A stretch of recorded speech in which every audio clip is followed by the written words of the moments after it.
Tululalele, tululale, tulaulalele, tululale, tululale, legalo, tululale, legalo, tululale, legalo. Ujesu fiye useni, sebethi bona beqedile ngathi. Ujesu fiye useni, sebethi bona beqedile ngathi. Ayunya mama fighter, ayunya mama fighter, ayunya mama fighter, ayunya mama fighter. Olibeye nakuthanda khona, olibeye nakuthanda khona. Tululale legalo, tululale legalo, tululale legalo, tululale legalo. Bona babengekho ngoba thina sishova malanga, izolo bebangekho ngoba thina sishova malanga, esiyawashova malanga sofa sizabalaza, esiyawashova malanga sofa sizabalaza. Tululale legalo, tululale legalo, tululale legalo, tululale legalo. Jojo, we Jojo Malema, Jojo, we Jojo Malema. So sabalasa, so pasi sabalasa, so sabalasa, so pasi sabalasa. Tululale legalo, tululale legalo, tululale legalo, tululale legalo. Ujesu fiye useni, sebethi bona beqedile ngathi. Ujesu fiye useni, sebethi bona beqedile ngathi. Tululale legalo, tululale legalo, tululale legalo, tululale legalo. Ibeke nakuthanda khona, olibeke nakuthanda khona. Ayunya mama fighter, ayunya mama fighter, ayunya mama fighter, ayunya mama fighter. Jojo, we Jojo Malema, Jojo, we Jojo Malema. So sabalasa, so pasi sabalasa, so sabalasa, so pasi sabalasa. Tululale legalo, tululale legalo, tululale legalo, tululale legalo. Tululalele,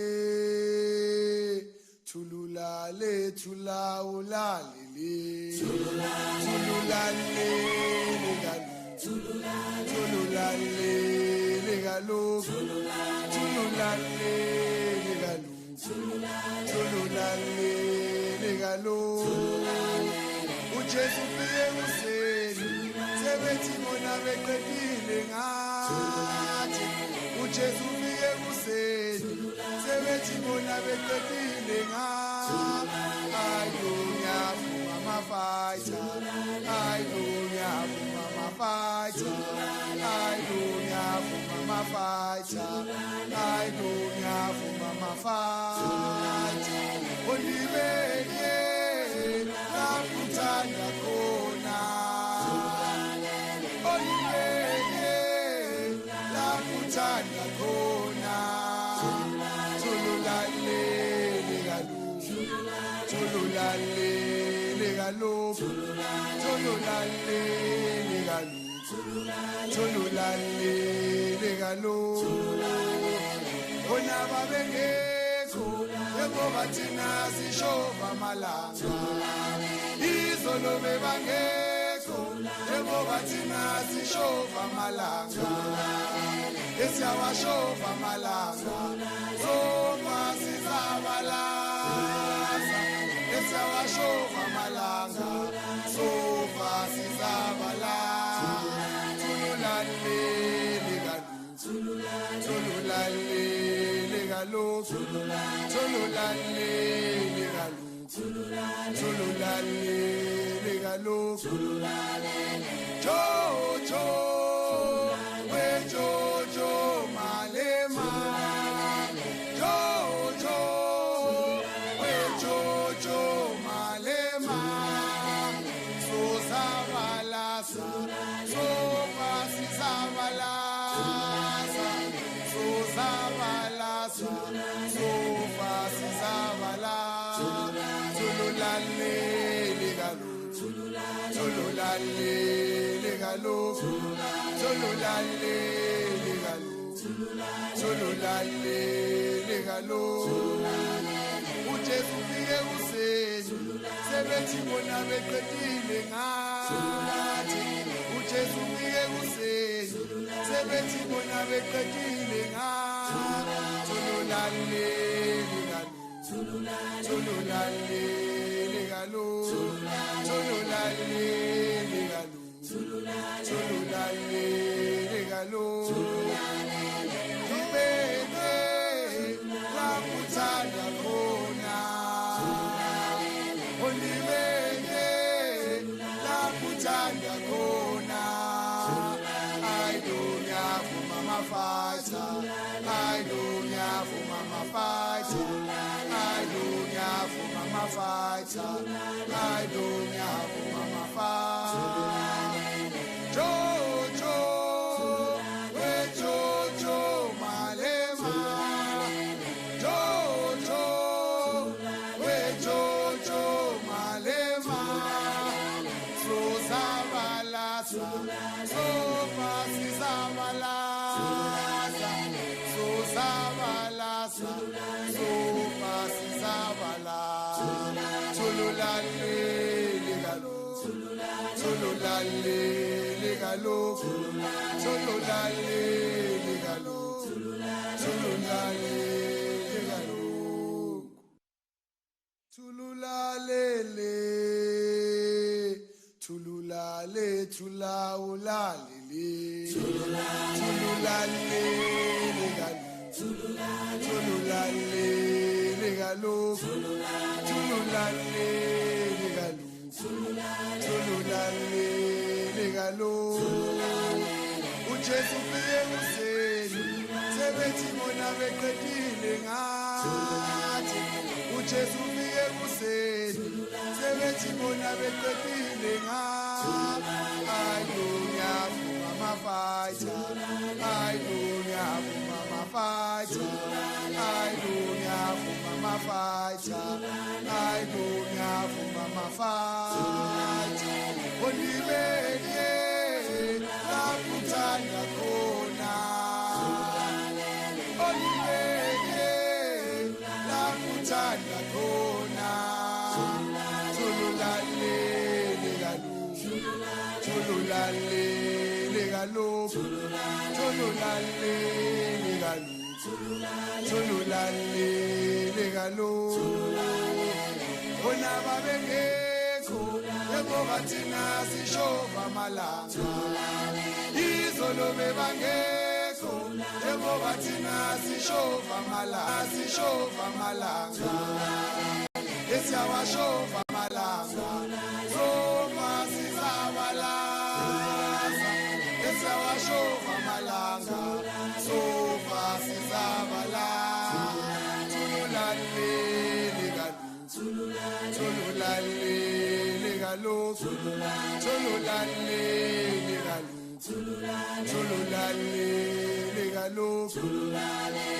Jojo we Jojo Malema Jojo we Jojo Malema so zabalasa so pasi zabalasa so zabalasa so pasi zabalasa Zululale legalo Zululale legalo Zululale legalo Zululale legalo uJesu fike kuseni sebethi bona beqedile ngathi uJesu fike kuseni sebethi bona beqedile ngathi Zululale legalo Zululale legalo Zululale legalo Zululale legalo Bebe raputhanda khona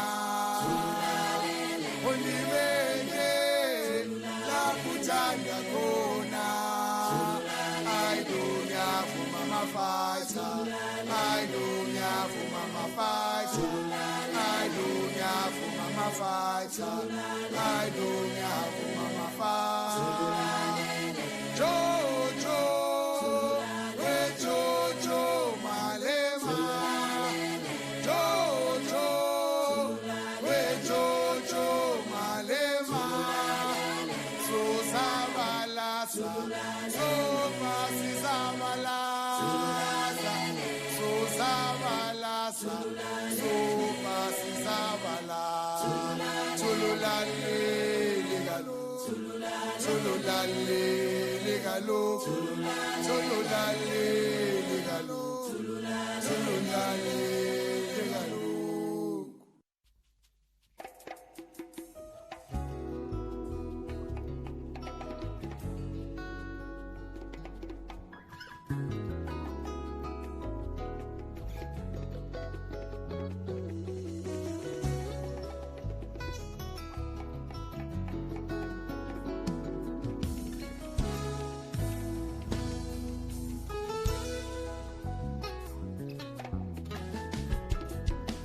Mugabe, Mugabe,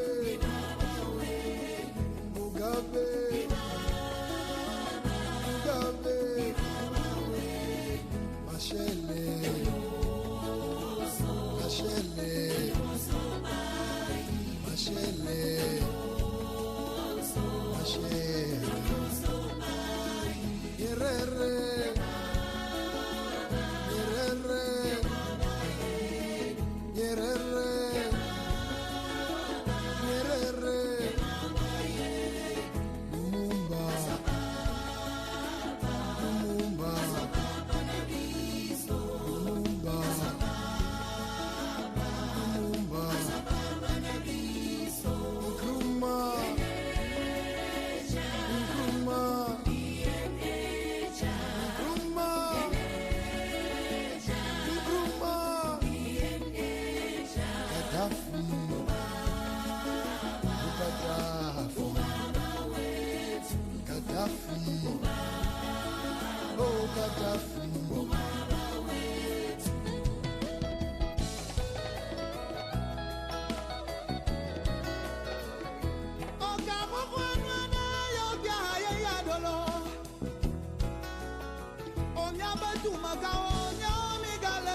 Winnie, Winnie, Winnie Mandela, Winnie, Matigizela kwa Mama yo yo yo ati winuli socha Mama yo yo ati mama nomzamo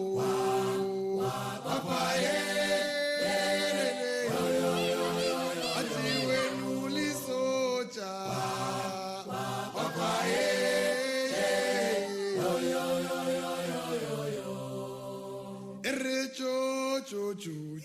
Chuchu Malema, chuchu ikomanda,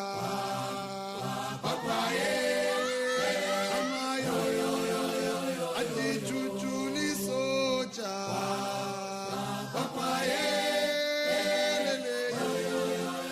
ati wenu ipoza,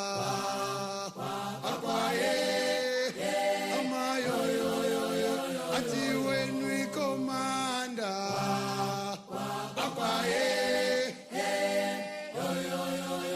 Aba izolo wegumnande Omnandi namtagu yaliwa Aba izolo wegumnande Ego namtagu yaliwa Aba zinganda maye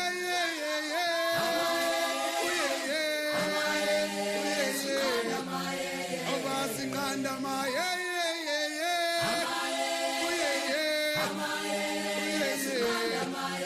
Abasa chelo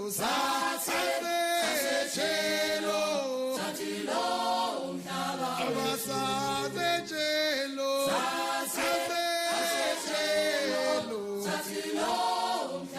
Aba izolo begomnande Ewe namtagu yaliwa Aba izolo begumnande Ewe namtagu yaliwa Aba singanda maye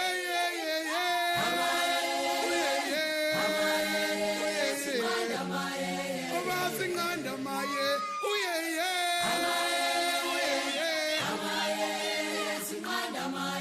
Ati winuli socha kwa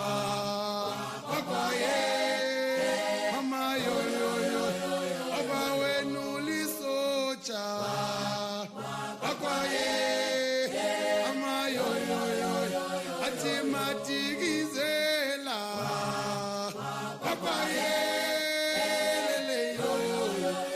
Ati mama nomzamo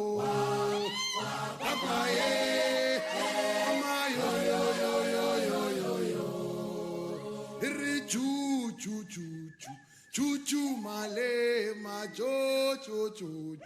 chuchu lisocha, Mama yo ati chuchu komanda,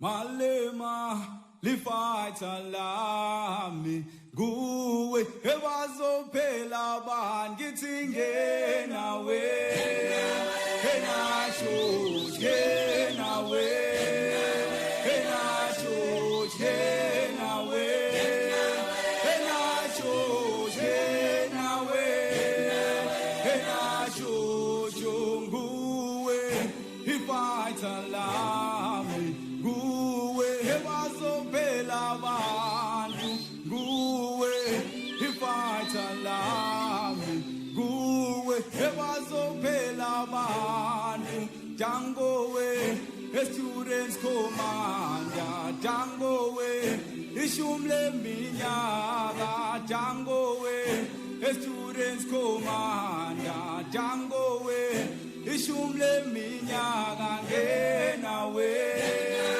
enasho ngenawe enasho ngenawe enasho ngenawe enasho Malema lifighter lami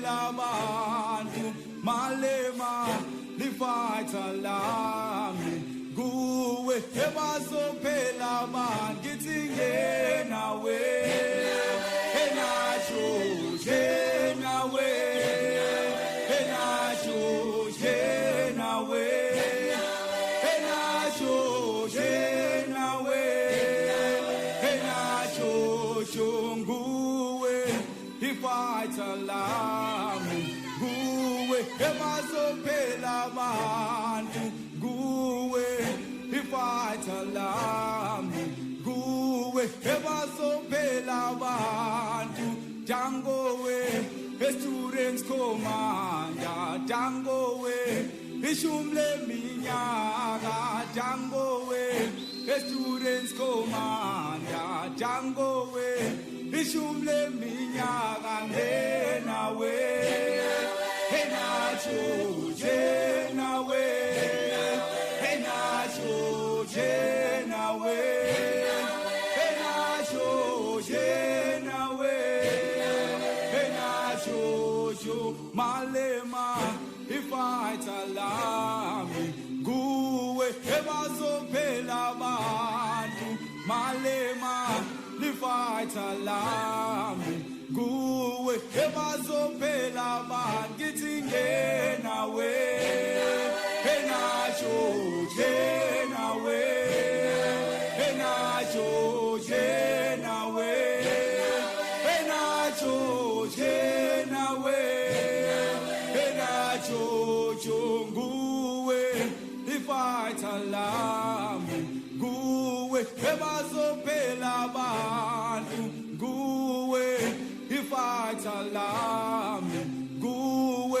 ebazophela abantu Django we students commander Django we ishumle minyaka Django we students commander Django we ishumle minyaka ngenawe enacho ngenawe enacho ngenawe enacho ngenawe enacho Malema ifighter lami kuwe ebazophela abantu Malema ifighter lami kuwe ebazophela abantu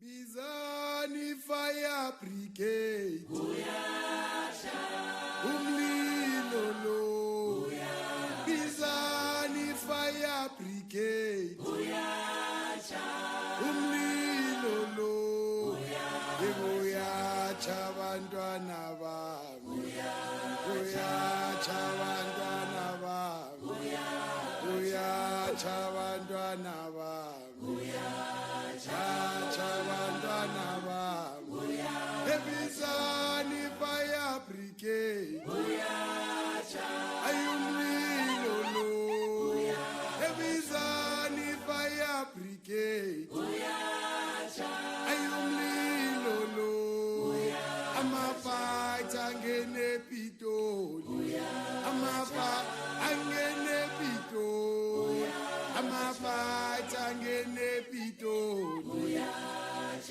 ayangene pitoli ebuyacha ayumlilo lo ebuyacha ayumlilo lo bendichangela mabala wami ndikhangela izihlobo zami bendichangela mabala wami ndikhangela izingane zami bizani fire brigade umlilo lo ebizani fire brigade abuyacha ebuyacha abantwana bami uyacha abantwana bami ebuyacha abantwana bami uyacha abantwana bami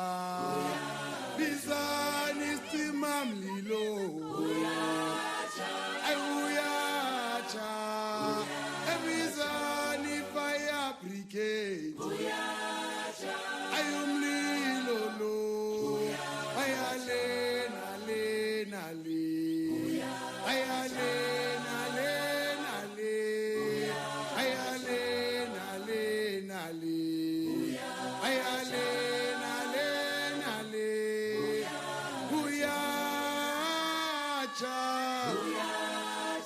ayumlilo lo ebuyacha ayumlilo lo amafight angene endaweni angene endaweni amafight angene endaweni ayangene endaweni bizani fire brigade umlilo lo ebizani fire brigade umlilo lo uyacha abantwana bami uyacha abantwana bami uyacha abantwana bami uyacha abantwana bami ayibizani isicima mlilo uyacha bizani fire brigade ayumlilo lo sendichangela mabala wami ndikhangela izihlobo zami ndichangela mabala wami ndikhangela izingane zami ebuyacha ebuyacha ebuyacha ebuyacha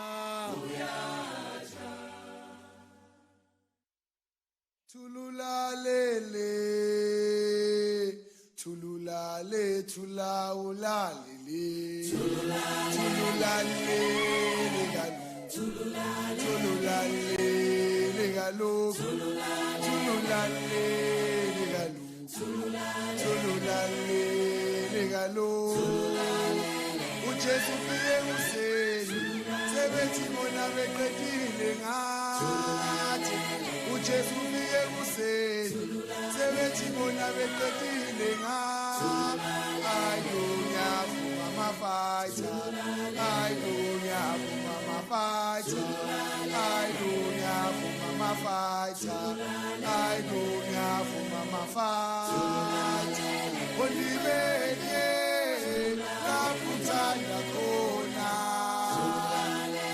olibeke nakuthanda khona tululalele galo tululalele galo tululalele galo tululalele galo bona babengekho ngoba thina sishova amalanga izolo bebangekho ngoba thina sishova amalanga esiyawashova amalanga sofa sizabalaza esiyawashova amalanga sofa sizabalaza tululalele galo tululalele galo tululalele galo tululalele galo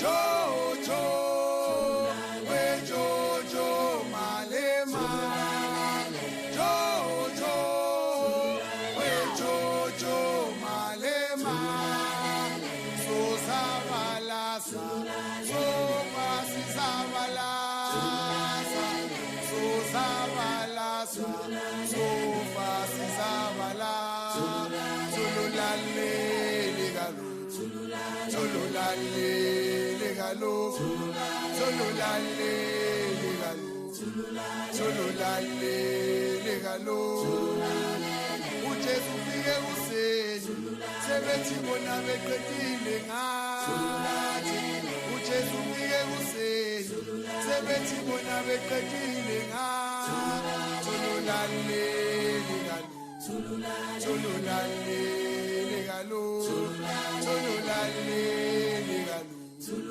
tululale legalo. Ibeke la kuthanda khona, onibeke la kuthanda khona. I don't have mama fighter, I don't have mama fighter, I don't have mama fighter, I don't have mama fighter. Jojo, we Jojo Malema, Jojo, we Jojo Malema, so Zabalasa, so Pasi Zabalasa, so Zabalasa, so Pasi Zabalasa, Tululale legalo, Tululale legalo, Tululale legalo, Tululale legalo, Tululale le, Tululale tulaulale le, Tululale legalo, Tululale legalo, Tululale legalo, Tululale legalo. uJesu ufike kuseni, sebethi bona beqedile ngathi. uJesu ufike kuseni, sebethi bona beqedile ngathi. Ayonyavuma mafatsha, ayonyavuma mafatsha, ayonyavuma mafatsha, ayonyavuma mafatsha. Onibeke la kuthanda khona, onibeke la kuthanda khona. Tululale legalo, tululale legalo, tululale legalo, tululale legalo. Bona babengekho njengoba thina sishova amalanga, izolo bebangekho njengoba thina sishova amalanga. Esiyawashova amalanga, soma sizabalasa. Esiyawashova amalanga, soma sizabalasa. Tululale legalo, tululale legalo, tululale legalo, tululale legalo. Jojo, we Jojo Malema, Jojo, we Jojo Malema. So Zabalasa, so Pasi Zabalasa, so Zabalasa, so Pasi Zabalasa. Tululale legalo, tululale legalo, tululale legalo, tululale legalo. uJesu ufike kuseni, sebethi bona beqedile ngathi. uJesu ufike kuseni, sebethi bona beqedile ngathi. Tululale legalo, tululale legalo, tululale legalo, tululale legalo. Ibeke la kuthanda khona, onibeke la kuthanda khona. Ayonyavuma mafatsha, ayonyavuma mafatsha, ayonyavuma mafatsha, ayonyavuma mafatsha. Jojo, we Jojo Malema, Jojo, we Jojo Malema. So Zabalasa, so Pasi Zabalasa.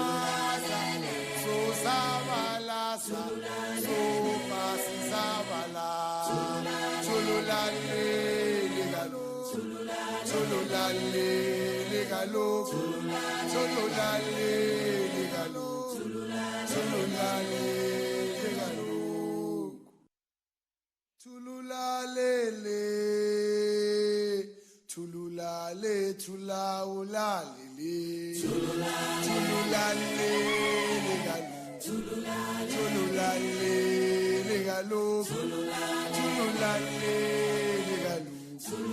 Tululale legalo uJesu ufike kuseni sebethi bona beqedile ngathi uJesu ufike kuseni sebethi bona beqedile ngathi ayunyavuma mafaita ayunyavuma mafaita ayunyavuma mafaita ayunyavuma mafaita olibeke lakuthanda khona olibeke lakuthanda khona tululale legalo tululale legalo tululale legalo tululale legalo bona babengekho ngoba thina sishova malanga izolo bebangekho ngoba thina sishova malanga esiyawashova malanga soma sizabalaza esiyawashova malanga soma sizabalaza tululale legalo tululale legalo tululale legalo tululale legalo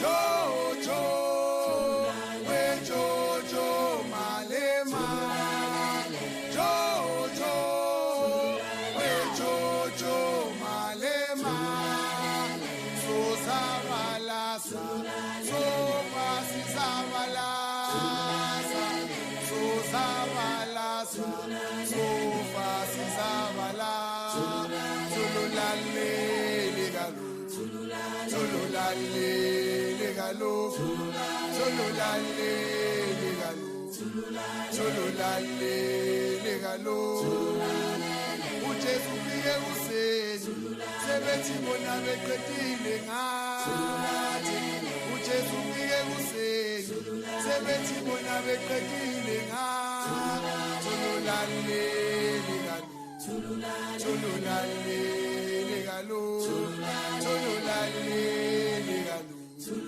tululale legalo ibeke lakuthanda khona olibeke lakuthanda khona ayunyavuma mafaita ayunyavuma mafaita ayunyavuma mafaita ayunyavuma mafaita Jojo we Jojo Malema Jojo we Jojo Malema so sabalasa so pasisabalasa so sabalasa so pasisabalasa tululale legalo tululale legalo tululale legalo tululale legalo Malema siyaboza ubunzima Malema siyaboza ubunzima siyaboza ubunzima Malema siyaboza ubunzima awusesino 10 years emgwaqweni namanje ayeki socialism awusesino 10 years emgwaqweni namanje ayeki socialism Malema siyaboza ubunzima Malema siyaboza ubunzima Malema siyaboza ubunzima Malema siyabuza ubunzi awusesino 10 years emgwaqweni namanje ayekho socialism awusesino 10 years emgwaqweni namanje ayekho socialism ayoshona malanga ayoshona shona malanga shona malanga shona malanga ayoshona shona malanga shona malanga utatane wafele emgwaqweni namanje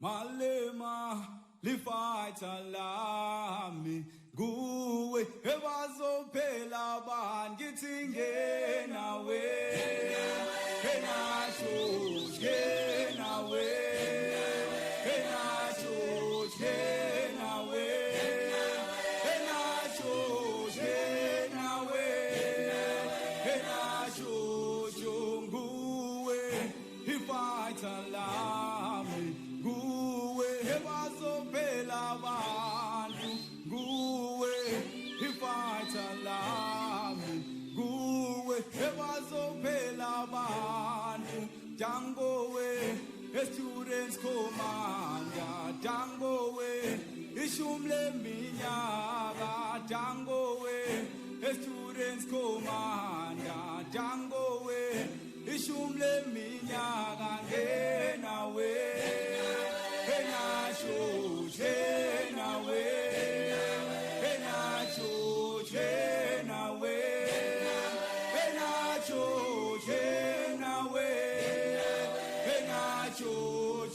Malema lifighter lami nguwe ebazophela abantu Malema lifighter lami nguwe ebazophela abantu ngithi ngenawe kenasho kenawe kenasho kenawe kenasho kenawe kenasho nguwe ifighter lami nguwe ebazophela abantu nguwe ifighter lami nguwe ebazophela abantu jangowe students commander jangowe ishumle minyaka jangowe students commander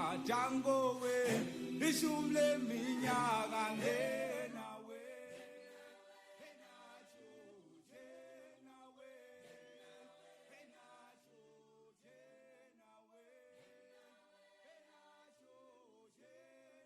the president of the EFF. So that's really the idea. We're going to have a lot of time. We'll hope to stretch until about 2:30, maybe at the final stretch to 3, if depending on how it goes. But the idea will be that we'll give various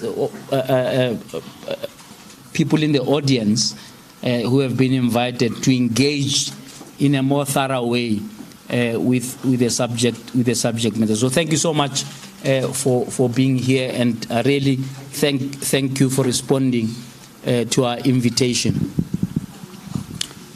If the sound people can guide me whether the CIC must use the mic or the one that's on him, I'll appreciate it. I think you should use that one as well. All right, fantastic. Let's get on with it.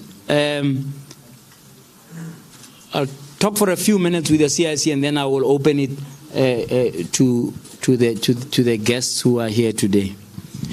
10 years of EFF. Right? I know that you can talk for 3 hours and tell me how good it's been and so on, but I just want you to pick 1 or 2 big highlights, right?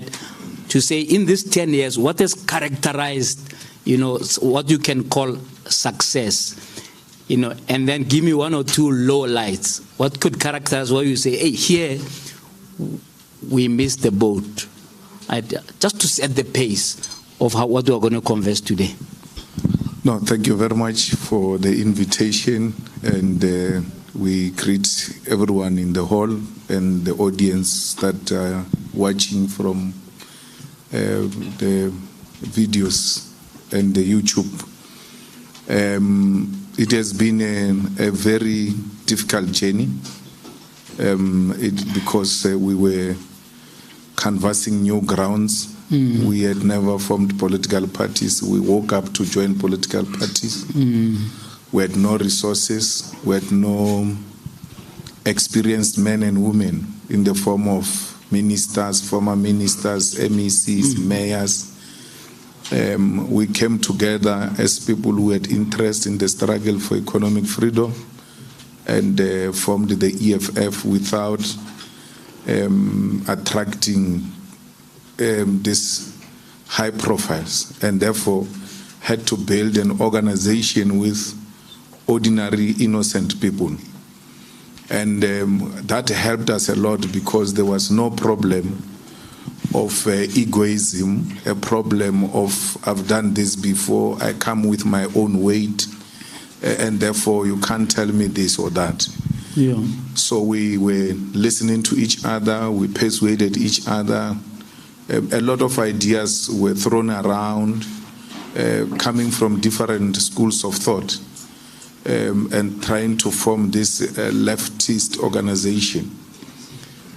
But eventually, when we found each other in the form of the founding manifesto of the EFF, its constitution and code of conduct, emphasis was made on collective leadership, democratic centralism, and discipline. And I think it is those elements that helped us to be where we are now. There will be high and lows in any organization, and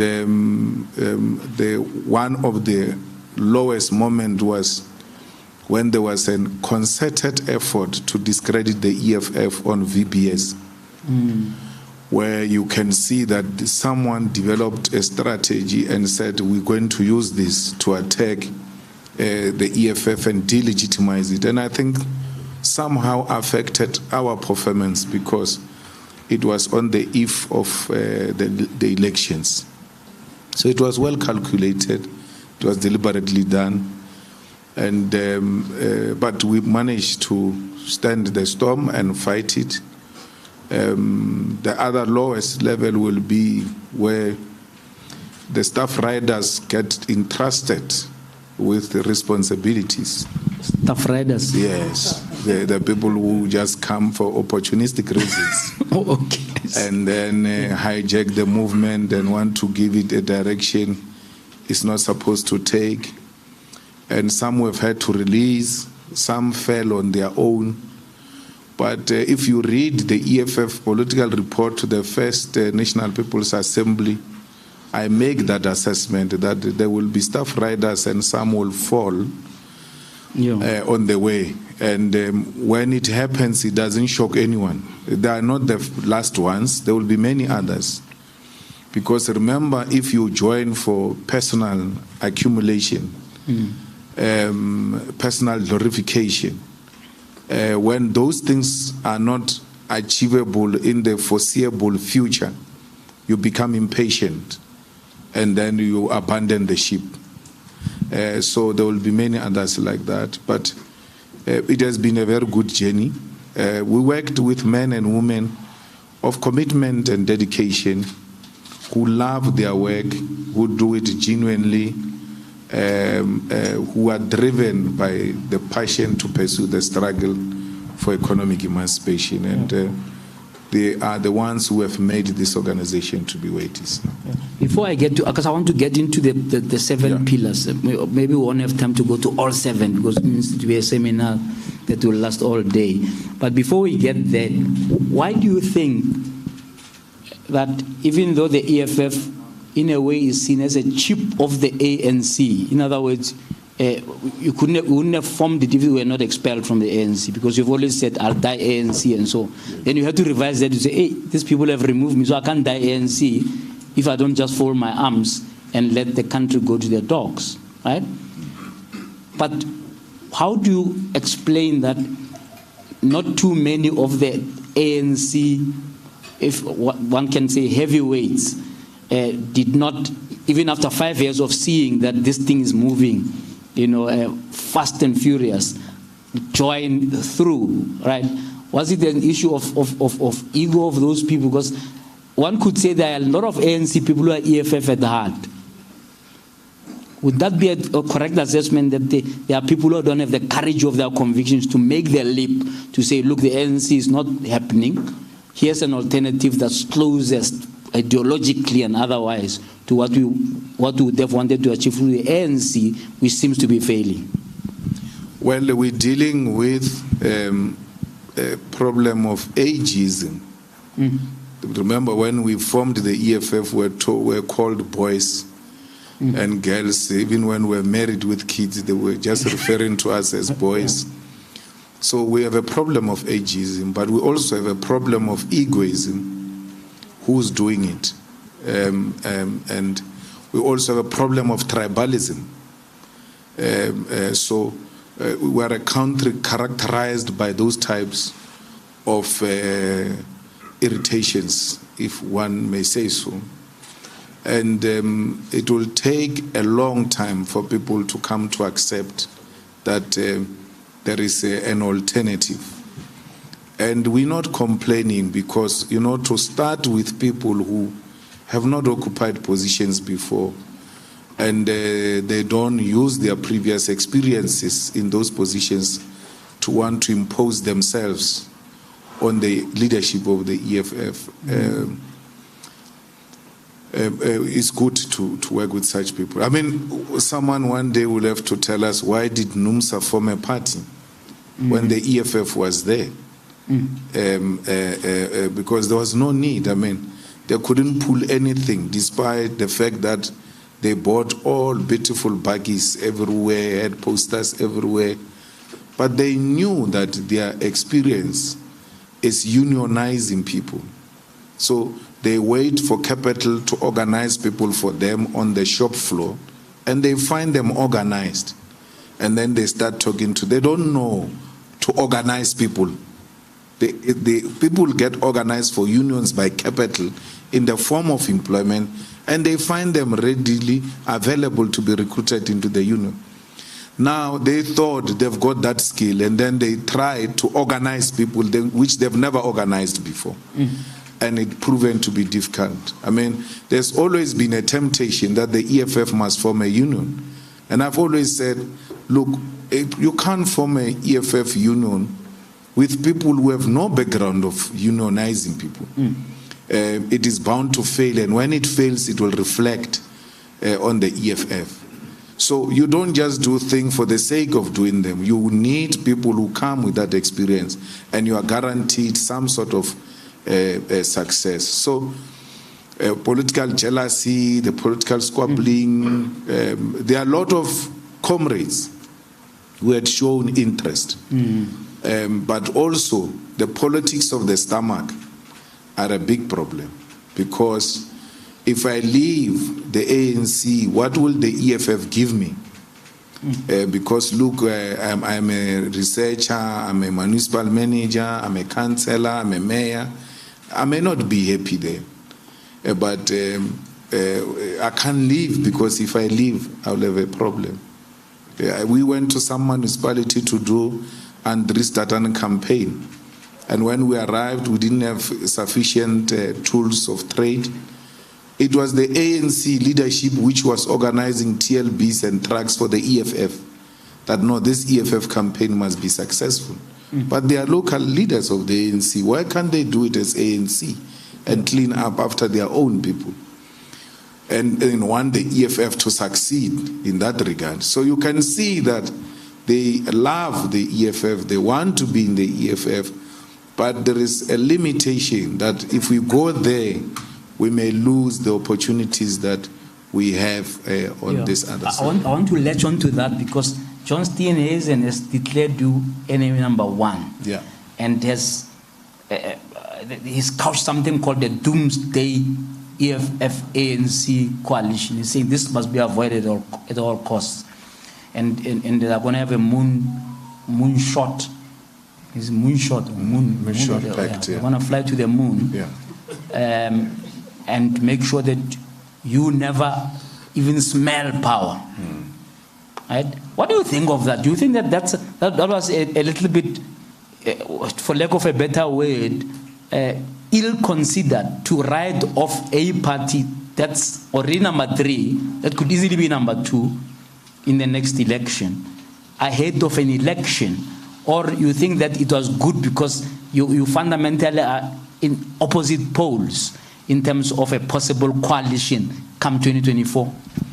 Well, I sympathize with him because he's number 2 and the EFF is breathing on his neck.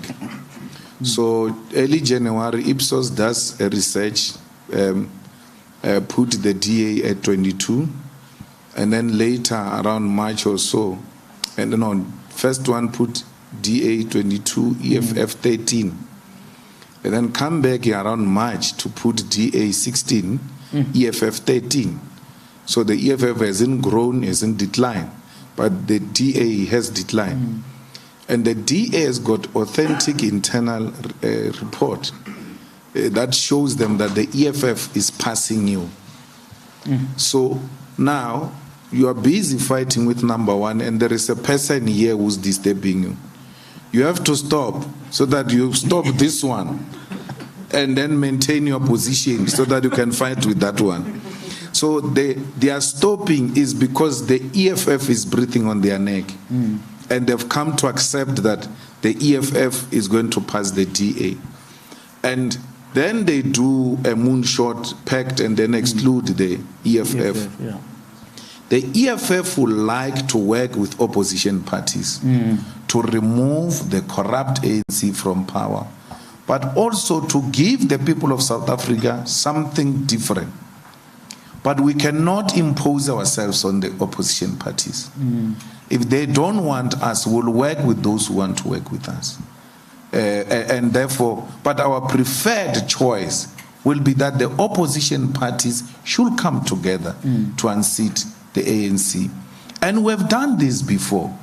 We went into the municipalities, removed the ANC, gave to the DA, gave to the IFP. When we said to them, now we are ready to govern, can you share a portion with us? They said no. And then what do you want? Why do you think the DA did this? Was it to debase the EFF, not to be the leader of that, if you like, broad coalition, by saying, isolate the EFF, let's work together, let them go and fiddle there with the ANC? No, the DA, firstly, is threatened by the EFF. Secondly, it's a racist organization that can't impose those racist attitudes on the EFF, because the EFF is the only organization that confronts racism openly without shame. Everywhere where it raises its ugly head. Yeah. So they know that we'll speak for black people and will do so unashamedly. And speaking for black people does not mean hating on white people. We're speaking for the oppressed people. And the white people are not oppressed. It's the black people who are oppressed. So the DA knows that the EFF will drive this for the benefit of the majority of our people. Look at what we did in Ikuruleni. We came in today. The following day, we took the compactors into the township. And then DA was complaining that, look, the compactors are going to the townships. When we were in government, they were not going to the township. We're like, but it was you who was supposed to take it to the township. No EFF stopped you. But we came in and took the compactors and did waste management for our people in the townships. That's what they know the EFF will do. And they will do so unashamedly. And they know that the EFF will raise policy positions that are firm, and they will fight for those policy positions, and they will pass. Let's talk about those policy positions a little Because we are going to expropriate land without compensation. Yeah, I'm coming to that exactly. Yes. A lot of people are scared of that, right? And I want you today to just take us a little bit into the thinking about it. Let's talk about the land question. Between you and the ANC, right? you have failed to get the expropriation of land without compensation law passed in Parliament. And people were thinking, well, this is an opportunity now. EFF has put this resolution together. The ANC in their previous NASREC conference put the same resolution. So, you know, everybody was excited that finally this thing can happen. And you deadlocked. And you can tell me a little bit about what that deadlock was about. But let's assume you go into coalition with the ANC. Right? Whatever worst case scenario or however you look at it, what's going to change? How can we trust that this is not going to be another electioneering thing where the ANC just come onto the bandwagon of land just to excite people during the elections? You've put it as your non-negotiable pillar. I want you to understand, I want to understand how it's going to be non-negotiable if you're going to enter into a coalition with somebody like the ANC, who has already rejected your approach to it. Look, the ANC agreed on expropriation of land without compensation. Yeah. Parliament passed a resolution to expropriate land without compensation. And we did the road shows to listen to our people based on the motion of the EFF. And overwhelming majority of South Africans said, expropriate land without compensation. We had a meeting here in Sandton, the EFF and the ANC, to agree on the formulation that goes into the constitution. Bulelani Nguga was there, some advocate of the ANC, Malindi was there, Lamola was there, Kaba was there. We looked at Bulelani Nguga and we were like, this one we're going to have a problem with, he's going to give us a problem. And this Malindi, but Lamola and this one were together.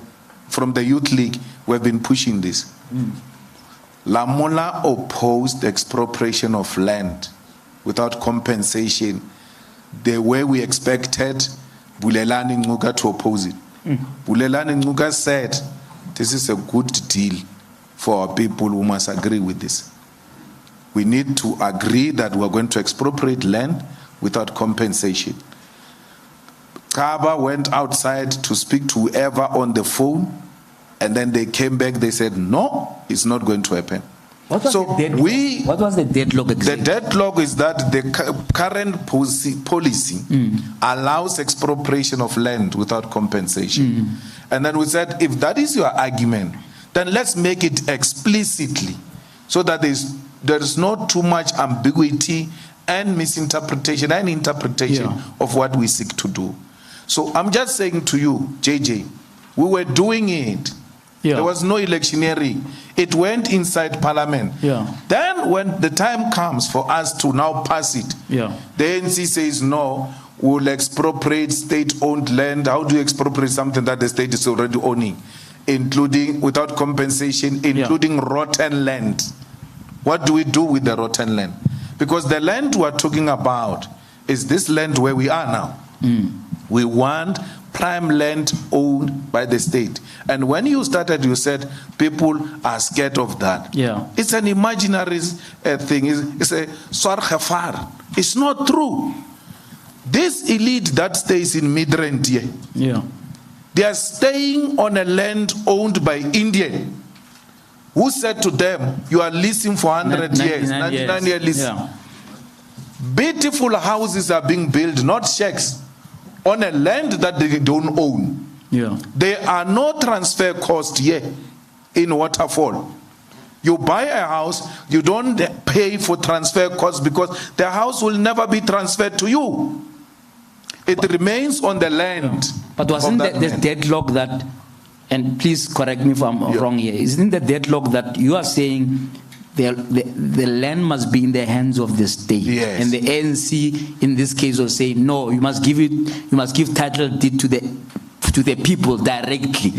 Is there a medium, a happy medium that you can reach so that this thing can pass? There is no medium who can reach. I can only trust the state, not a family. If you can trust a family of Indians who were given land by Paul Crook or whoever, why would you not trust a land owned by the state? And the state says to you, the EFF policy is very clear.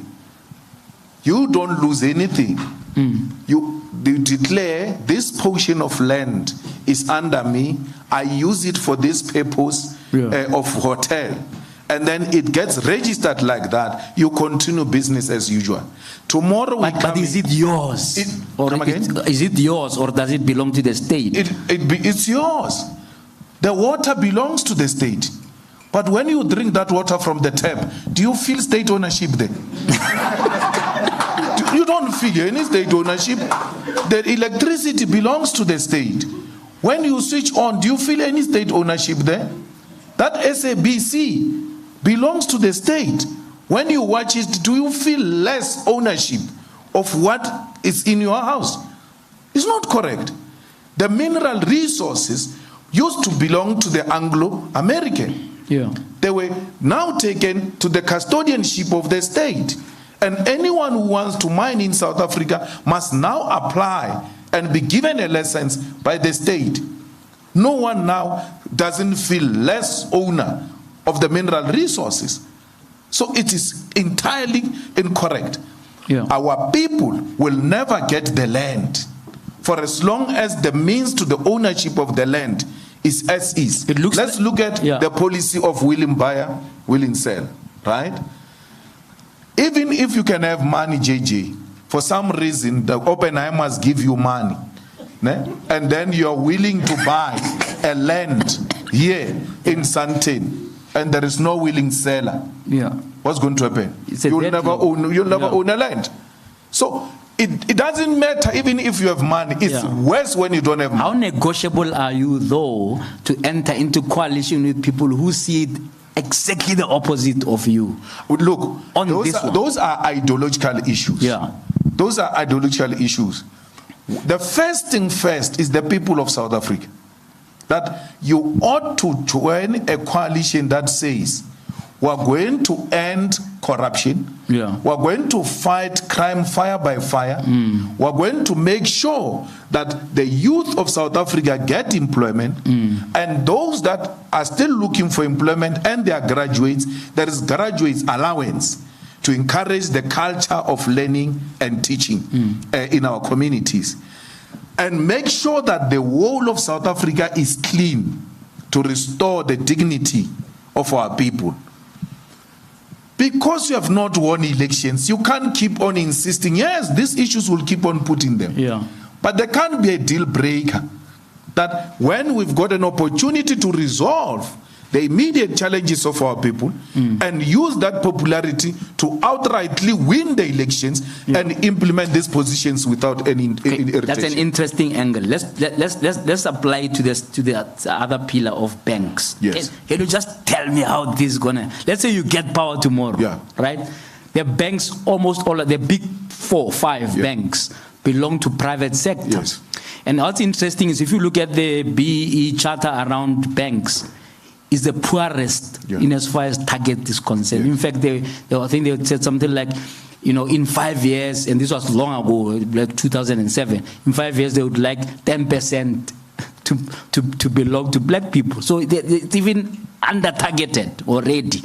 So you can see that they're scared to touch that part of the economy. How are you going to, let's say you are in power next year this time. How are you going to deal with the thing of banks? Are you going to say, now all the banks belong to the state?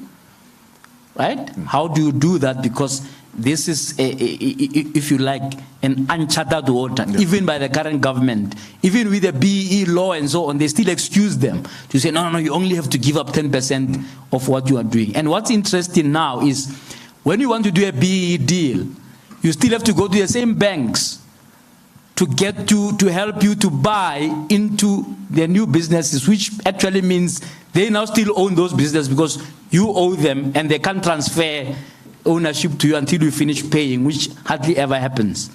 Badge on that for me. Right? The bank, this whole thing about we're going to want the banks to belong to the state. How is that going to happen? It's very easy. What is the Reserve Bank doing in African Bank? Because it's not supposed to be in the shareholder in the bank. It's a regulator. Get out. The state takes that stake of the Reserve Bank. Then you consolidate it with the PIC stake. And then you take the African bank, you make it a state-owned bank that will provide affordable services to our people. You close no bank. Why should the state bank close the private bank when the state school did not close private school? When the state hospital did not close the private hospital? They still flourish. Who said that when you establish a state bank, other banks will collapse? So I'm not sure why will you leave the banks as they are? Leave them and will beat them on their game. We ought to provide the best services to a point where you will not see the need to bank with ABSA. You will bank with the state. And you know, it's not true that private sector is inherently competitive and successful. In Kenya, private schools are closing because people are not taking their children to private schools. Public education is providing quality education to a point where you don't need private schools. So you don't behave like a dictator going around closing things. You make yours work. But do you think attractive. Do you think your message hasn't sunk in there? Because as you have said with the first area of land, even on this bank thing, there is a scarecrow mentality that says, you know, there's going to be capital flight. These people are going to destroy the country. There'll be no foreign direct investment because they're eyeing the banks and they're just going to cause chaos. Do you think that with what you've explained now, that it's something that maybe it hasn't sunk in a way that you explain how you deal with that second bill? We have said this since the times in the Youth League, that nationalization of mines does not mean taking any mine from Anglo-American. We are the ones who issue licenses of mining. You establish a big mining state company, and then you look for profitable mines, like the one in Mkopani, where Anglo is mining itself and is the only mine that they are mining themselves. The rest they've given other people. You look at a platinum that you can get, or is not costly to mine here. You give to the state, or these ones go to the state. It's not expensive to mine here. We make money the same day we arrive. You are the one who issues licenses. The Department of Mineral Resources knows all the beautiful minerals in South Africa, all the farms. They will tell you this is there, this is there. They know it.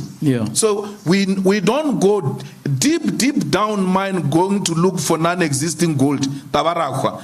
We don't want that. Wherever we go, it must be profitable. It must not be at a high cost for the state. And it must be done. That's interesting. Let's link that to the SOEs. One of the pillars there is to say, let's strengthen the state. Right? What are you going to do differently on SOEs? The SOEs, you know, half of them are bankrupt. You know, I mean, look at the debt book of Eskom alone. SAA had to go down to the gutters, and now it's being sold. It's going to be sold for 51 cents. You know, you're not telling the truth that SAA went down to the gutters. The SAA is proper. Firstly, SAA, it's an intervention by the state in that mode of transport. Even if we don't make profit there, it must generate enough funds to sustain itself. Because if we say we want SAA that is going to make a profit in a maximum way, they don't do that all over the world, by the way, the airlines. It's a state intervention in that mode of transport. Because if the state doesn't intervene, Cape Town, we cannot afford to fly to Cape Town. So it's the state intervening to make sure that there is a convenient method of transport. So you're not worried about them coming as a begging bowl. I think the state has spent over 30 billion. I don't want them to come and beg. I want them to sustain themselves. Yes, you need competent management that is going to raise sufficient funds through its own operations to sustain that institution. Have you made an analysis whether you can do that with SOEs like the post office that's also bankrupt, it's on the red, right? Dinel, that's completely also, you know, and they couldn't even pay their salaries for months on end, etc. So what are you going to do differently to make sure that these SOEs, you know, are sustainable? Firstly, Dinel, not so long ago, was a profitable company. Transnet was a profitable company. All of these institutions were collapsed right on our eyes by corruption, by incompetent people who were deployed there in the name of leadership deployment. You know, when I sit now in the EFF and they say this person must be a CFO in Johannesburg or Igurlen or what, and then doesn't qualify, I tell you, I do not discuss people who don't qualify. Yeah. And I even tell them, why do you want a job you don't qualify for? Because you know, these are the requirements. But in principle, so, you still have cadre deployment. How do I govern?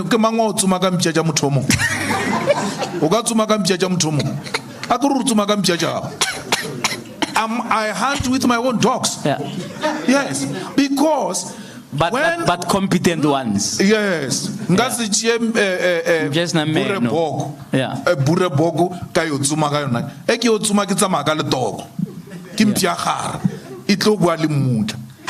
So I can't do that. I don't, you know, when they came and said we collapsed Limpopo, right? Till today, they couldn't arrest anyone. Till today, they couldn't say explicitly, what have you done in collapsing Limpopo? Because it was a lie. When we were leading in Limpopo, Castle told us one thing and one thing only. You hire competent people and you finish the job.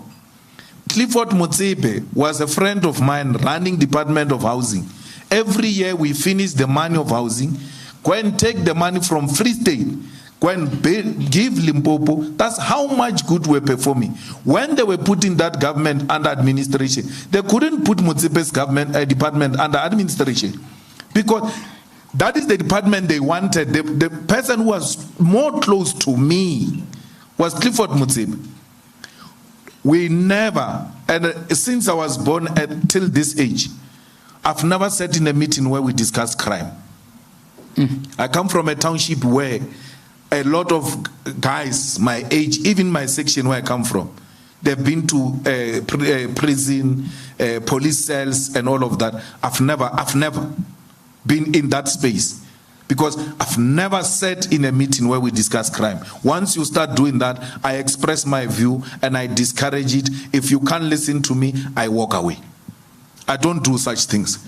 That's why you can peddle any lie you want to peddle about us in relation to corruption, hey, this and that. The question is, these guys are in the opposition. If they collapsed Limpopo and you guys are in charge of government, why are you not going for them and finish them off? If these guys have stolen money from VBS, why are they always challenging you, disrupting you and all?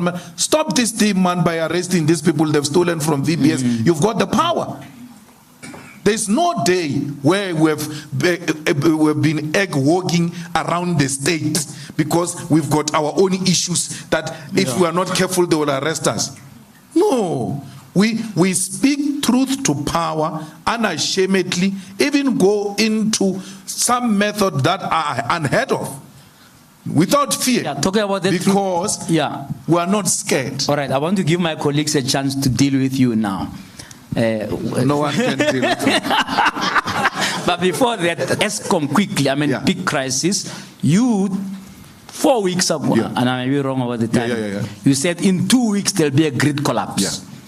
Tell me, first of all, why you are convinced that there will be a grid collapse. Secondly, whether or not, with all the misgivings you may have about Ramokopa, whether you think he has mitigated something. I know that on Sunday he came to tell us about that the energy availability factor is at 60%, and there's no dealt with him on Monday. We are now back at stage 6. It's waffling. Okay, tell me more. So, you know, the grid collapse, the FBI met state security because when the grid collapse, it poses a security threat. Sure. Met with the state security and told them this thing is going to collapse. They met the state and said it's going to collapse, but our problem is not this collapsing. The problem is ANC politicians going on business as usual. Like there's no problem. You must be thanking me Because after that press conference, they were running like headless chickens. People to make sure the grid doesn't collapse. Yes, people starting to say, no, we need to fix here, we need to correct this. And they never came strong to say the grid will not collapse. They said, we are mitigating the situation to avoid the grid collapse.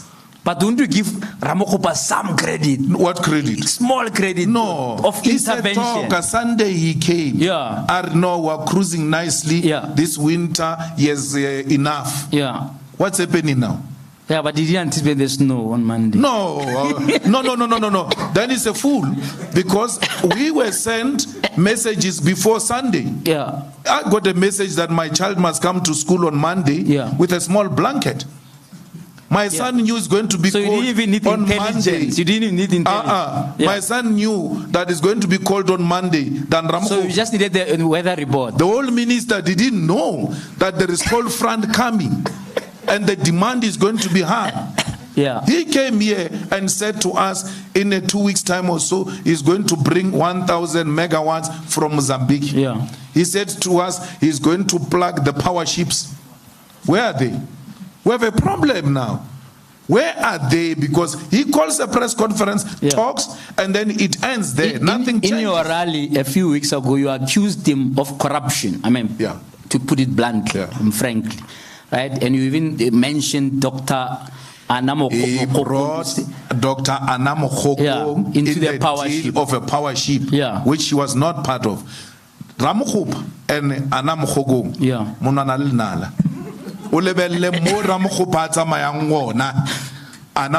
Is that still the case now? Is Anamo part of that power ship deal? All of a sudden, Anamo Khoko power ship. Asanga batamela mola Anamo Khoko on the power ships. Motoba funa the power ship. Gwede's wife. Uba igwalimu Gwede's wife. Yapala. By Jian Twila by Spood. Then Anam Khogon came into the deal. When I finished there speaking, the messages I got from the people who are involved in the business of this electricity thing. But thank you. We thank you very much. Because this woman is disturbing us. One of those people, Temberger, Toby is representing them. Because they are in dispute with these people. So the power ship is not about to happen? It will happen.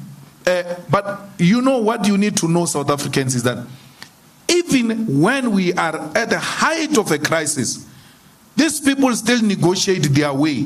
And if they are not getting a portion, then it won't go through. And I'm saying to them, at what point do we become patriotic? And let go. Let these people eat as long as our people can get electricity. At what point? The power ships were signed last year. We spoke about them this year in the State of the Nation address. If you listen to my speech, I said these things can happen because the ANC politicians are fiddling with it. They've been approved. But they say before we go ahead, we need our pushing. And you are saying to me that culture you will break should you come to power, because people see you truly as a continuation of that culture one way or another. I'm not. Are these people not going to eat? They're not going to have EFF linked companies eating? No. And what have you? No, there will be EFF people who are in companies and all of that. There must be. And eat. Not eat. Do the work. Who must come and work here if it's not EFF people? They are also South Africans. Let every South African who's got what it takes to work this country work it, and not on the basis of political affiliation. I strongly oppose that. That no, we can't have this person as an HOD or DG because it's an EFF or it's an ANC. What does the CV say? Is this person qualified? Competent. Is this person patriotic enough to lead this country? And before I look anywhere, I will look amongst the EFF people. Why? When ESCOM doesn't perform well, you don't say ESCOM. You are going to say, you see, this EFF government. When it suits you, no, don't send your people. And then when they fail, the people that are not my people, you come and blame me.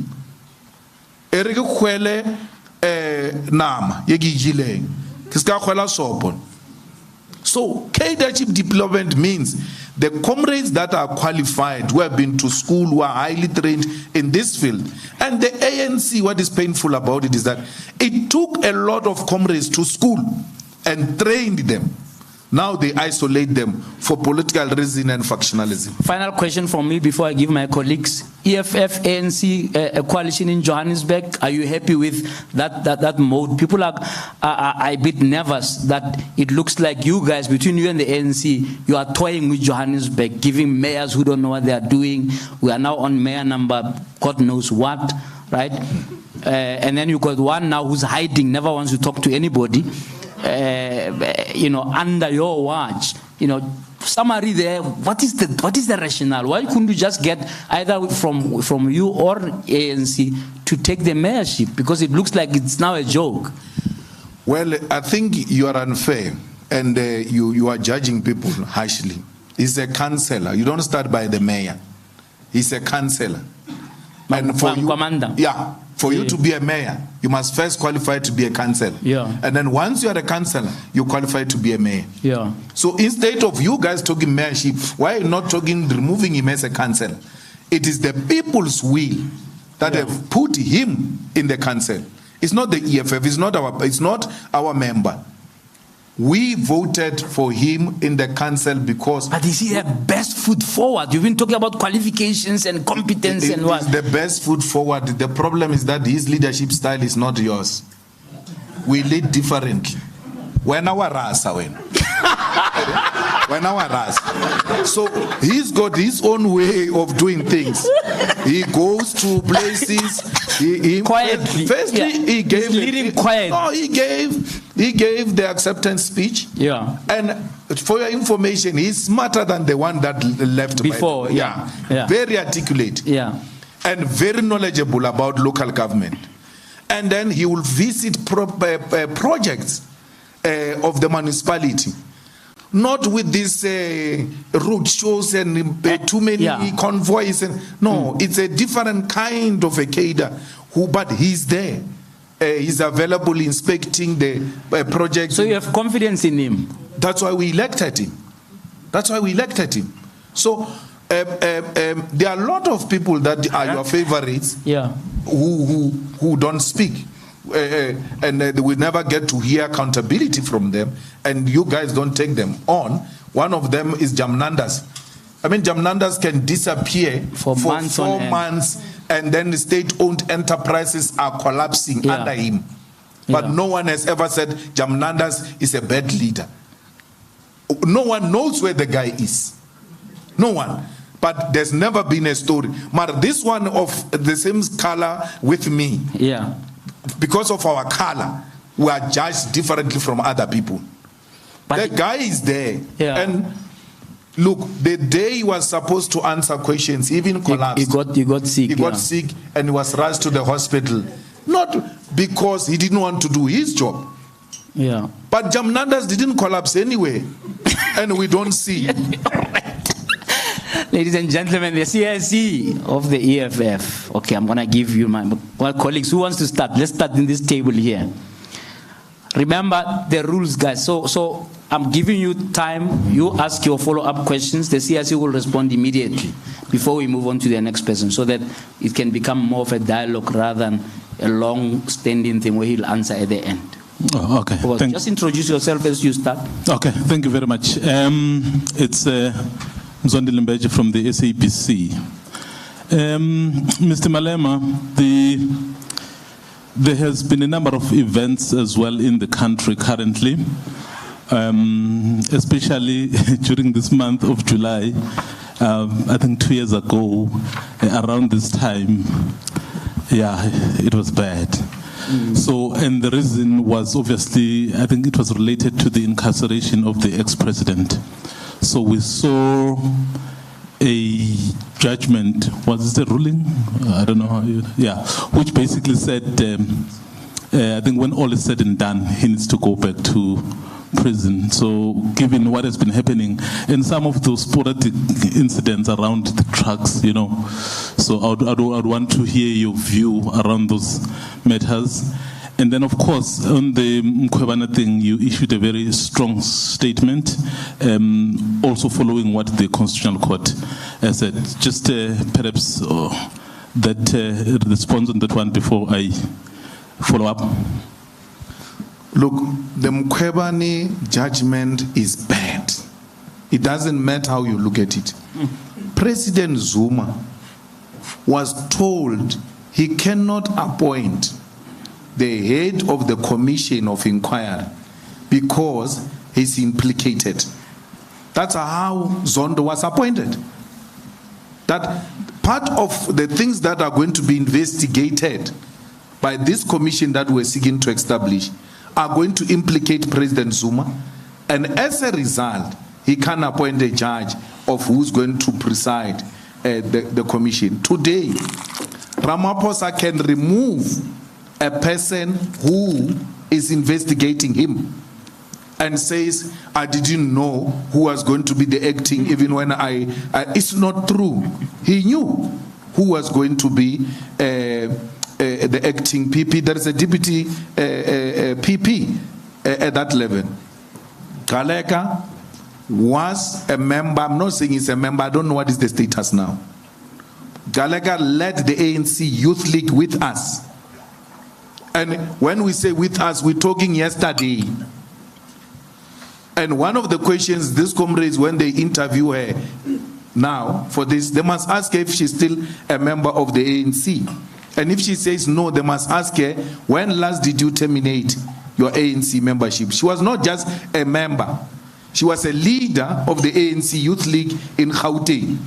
Then left to even advise Malusi Gigaba. Then you become an act and you exonerate a president, and then from there apply for that position. The reason why they say that position is 7 years is because you must not be influenced by the current leadership, because they know you don't seek anything after that. She's seeking something. She was not supposed to be the one presiding over that matter if she knew that she's interested in becoming a public protector. Now she exonerated the president because why? She knows the president has got majority in parliament and is going to have an influence on who gets appointed as a public protector. It therefore defeats the whole purpose of having a public protector who is 7 years old, after taking these decisions, will not apply for a job. We have a crisis here. This needs to be looked into. A person has taken decisions now. He's now going back to apply. Does it mean it defeated the purpose of saying 7 years to avoid you taking decisions in favor so that you can be reappointed?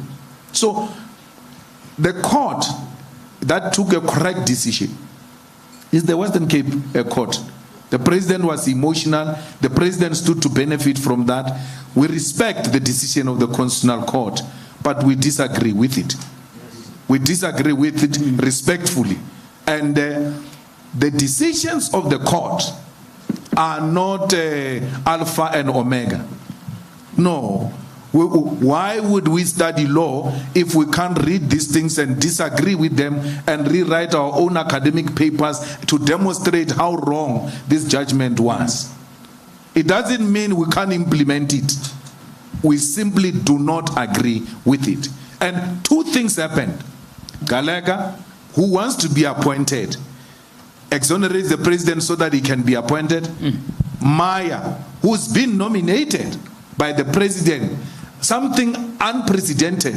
When he appoints the Chief Justice, he says, I appoint the Chief Justice and I will nominate Maya when this Chief Justice finishes his term. Yeah. Your career was party, mama. You are going to be appointed. Where was age? Where now the judgment? This is a wrong person. A person who said you are going to be appointed even before nominations are called upon. He was bribing her even before. He finished her even before. That if I behave, I'm going to succeed. After all, I've already been nominated. I've been nominated by the president. I think the other one, you know, when President Zuma was refusing to go to the commission and those things of the Constitutional Court, I went to visit him. And I pleaded with him. And I said, President Zuma, you don't lose anything. Go there and speak. And you're too senior. And I like it when you speak of the CAF. Go and put your perspective. It doesn't matter what the decision is. The reason why I came to is because we are going to inherit this country. We want to inherit and lead a country that has got functional judiciary, that has got institutions of the state that are respected by all of us. I don't want you to agree with me or disagree with me, but I came to express this view. And I went, when the decision was made, I went to see President Ramaphosa, that whatever happens, you may have to give President Zuma a presidential pardon. Flew a lot of people into this city, in and out, trying to mediate this underground to avoid what happened there in July. Because I knew what was going to happen. I was involved to try and avoid what happened. And these are people that I'm nobody to them. Both of them played a role in my destruction, expelled me, took my things, and did all manner of things. But for the country's sake, I had to swallow my pride and try and mediate a peace so that we can continue as a country. Yesterday, President Ramaphosa changed his phone. When I called yesterday, his phone didn't go through. I went looking for his phone number. He changed his number. Yeah, his number, phone number. I went looking for his phone number yesterday. And I called him. I said, no, I was not having the right number because I had this decision. And when the time permits, we will make time and come and see you. Because again, we don't know what's going to be the decision of the Department of Correctional Service and them. But the president's hands are not tied. And that's what we want to remind him of. We reach a point where we must choose peace over all this type of things that we're talking about. To say we're all no one is above the law and all of that. Zuma is served. It's enough. Why do you still want to ban this country after a person has served? He's served. It's enough. And then parole is another form, by the way, of sentencing. When they say you are on parole, doesn't mean you are free. There are certain conditions that come with parole.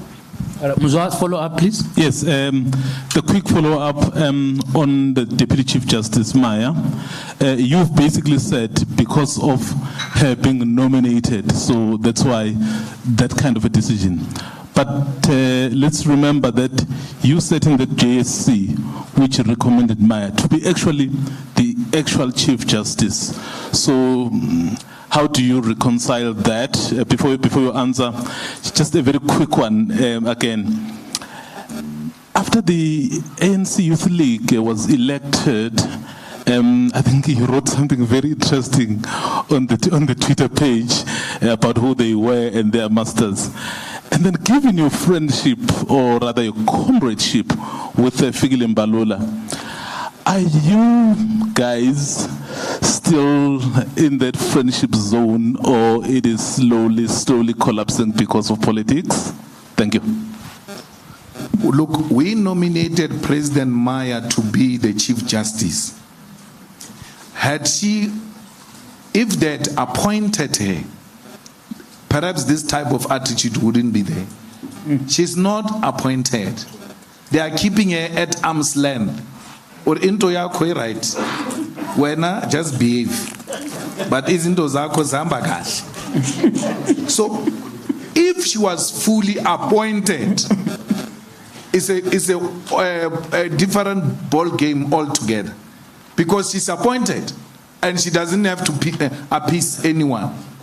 So people are being held at half clutch everywhere because they must appease the master, otherwise they will not be appointed. I mean, it's not a decision alone, but surely she wrote the judgment. She's the senior judge. She had some influence when they were conferencing on what is the best decision to take. It doesn't take away the fact that she's a good woman, she's a qualified woman. You can't question her qualifications. But we find ourselves in a situation where we're working with crooks that are collapsing our judiciary, and won't be shocked when they say they've infiltrated her and they want to delegitimize her. By the time that position comes, you may find that Maya is discredited and a different person must emerge altogether. So we said we needed someone who's going to serve longer to avoid what we are being subjected to now, where people will have to appease people. You think Zondo was being, what do you call it? Zondo was being rewarded? Yes. For the state Zondo got 2 votes in the JC. Two. Yeah? Yeah. His colleagues interviewed him. Yeah. He got 2 votes. Hey, okay, let's take someone else. Well, he's not done with you have one more. Quickly. No, he's not done with the Mbalula ANC Youth League. No. Oh my God. Look, Mbalula uses people. Survival of Mbalula in politics is using people. So he uses you, he dumps you. When they were going to the conference of the ANC, I called our friend Lunga in Cape Town, who was not supporting Mbalula, and I asked him, why would you do that to our friend? This guy, he might be having his own weaknesses, but we grew up together. Why? He said, Mbalula uses people, and I'm giving you much. He will not see you for anything. It didn't reach much. Immediately, when he left that conference, I was the first victim. Mbalula, when he went to the conference, he came from my house to the conference. And then from conference, he came out insulting me. And I'm like, you have an issue with me, you've got access to me. Why can't you raise the issue with me? So, and that's how he has been. He uses people politically, and then he dumps them. So, and if he loses his power now, he will come back to me like nothing happened. He will look for me wherever I am and want to continue business as usual. It took Mbalula how many years? 5-6 years for him to warm up to us. When we formed the EFF, we're not in speaking terms with Mbalula. Only now, recently, when they removed him from those things of ministers, and he started reaching out to us. And then it's not for the first time. A lot of his generation, the people he grew up with in the Youth League, were not supporting his candidature. Why? So, you know, you just have to know him for who he is.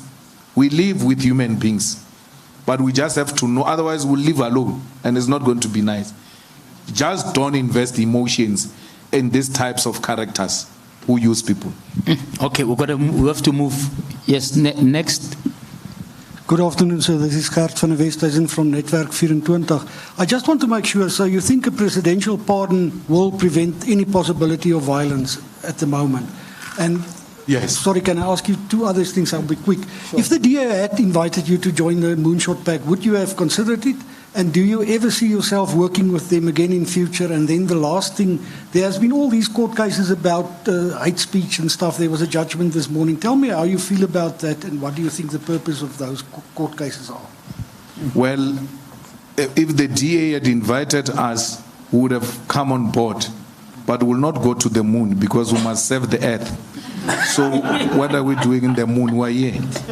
So we would have decided on something else. We have been more than willing to work with the DA. We even voted them. I said from the beginning, the coming together of the opposition to give our people an alternative is my first option. It's my first option. I've always challenged the media in South Africa, and I said, ask the DA why they don't want to work with the EFF. But the question is directed at us, as if we said we can't work with the DA. No. Ask them why you don't want to work with the EFF. The EFF that gave you Johannesburg, gave you Tshwane, gave you Kuruleni, gave you Nelson Mandela Metro, gave them everything in 2016. And then when we come after 5 years, we say, guys, we now are ready, we want to participate in government. They say, no. Well, now your job is to be a voting cattle. Vote for us. What type of nonsense is that? The IFP, the same thing. We give them 22 municipalities in KZN. We later say to them, guys, we're here, let's see, mayor this side, speaker this side, this way, that way. The IFP says, no, you're not getting anything. So when the IFP rejects us, and then what do? You want us to keep on voting for them even when they're rejecting us? We can't. But the EFF has demonstrated its commitment to the unity of the opposition parties long time ago.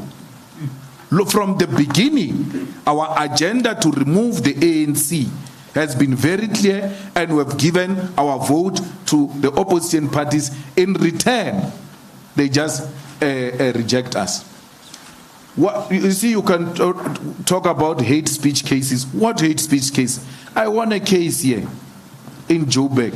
You never wrote an article congratulating me about that case of AfriForum, which was represented by some incompetent Oppenheimer lawyer. They won. The leave to appeal is now going to the Supreme Court of Appeal. Then there is another case of land occupation, which is an EFF policy. It's also going to the Constitutional Court appeal, because they say when we say occupy the unoccupied land, it's unconstitutional, blah, blah, blah. So we're challenging that. Because our occupation of the land policy is to try and put pressure to speed up the process of redistributing land into the hands of our people. So we're not committing any crime. The Freedom Charter itself says you shall settle wherever you choose to do so. So the declaration of settlement anywhere we choose to do so as invalid and unconstitutional will be the declaration of the Freedom Charter as an unconstitutional document which was adopted by our people, and we are told that majority of this constitution derives its existence from the Freedom Charter. I think I answered all of them. Follow up? Just a question about why do you think people make all these hate speech cases, and then just a question about the presidential pardon, please. Presidential pardon is proper. We must try and mitigate a situation where we avoid violence. We have seen 350 to 400 Africans died in July. We don't want the repeat of that. We don't. And if the president can intervene in the best interest of the country, that's good. Because he's not using the presidential pardon to pardon his auditor or his own lawyer or anything. It's not personal. It's for the cause. Zuma served. Zuma was released. He did not release himself. And therefore,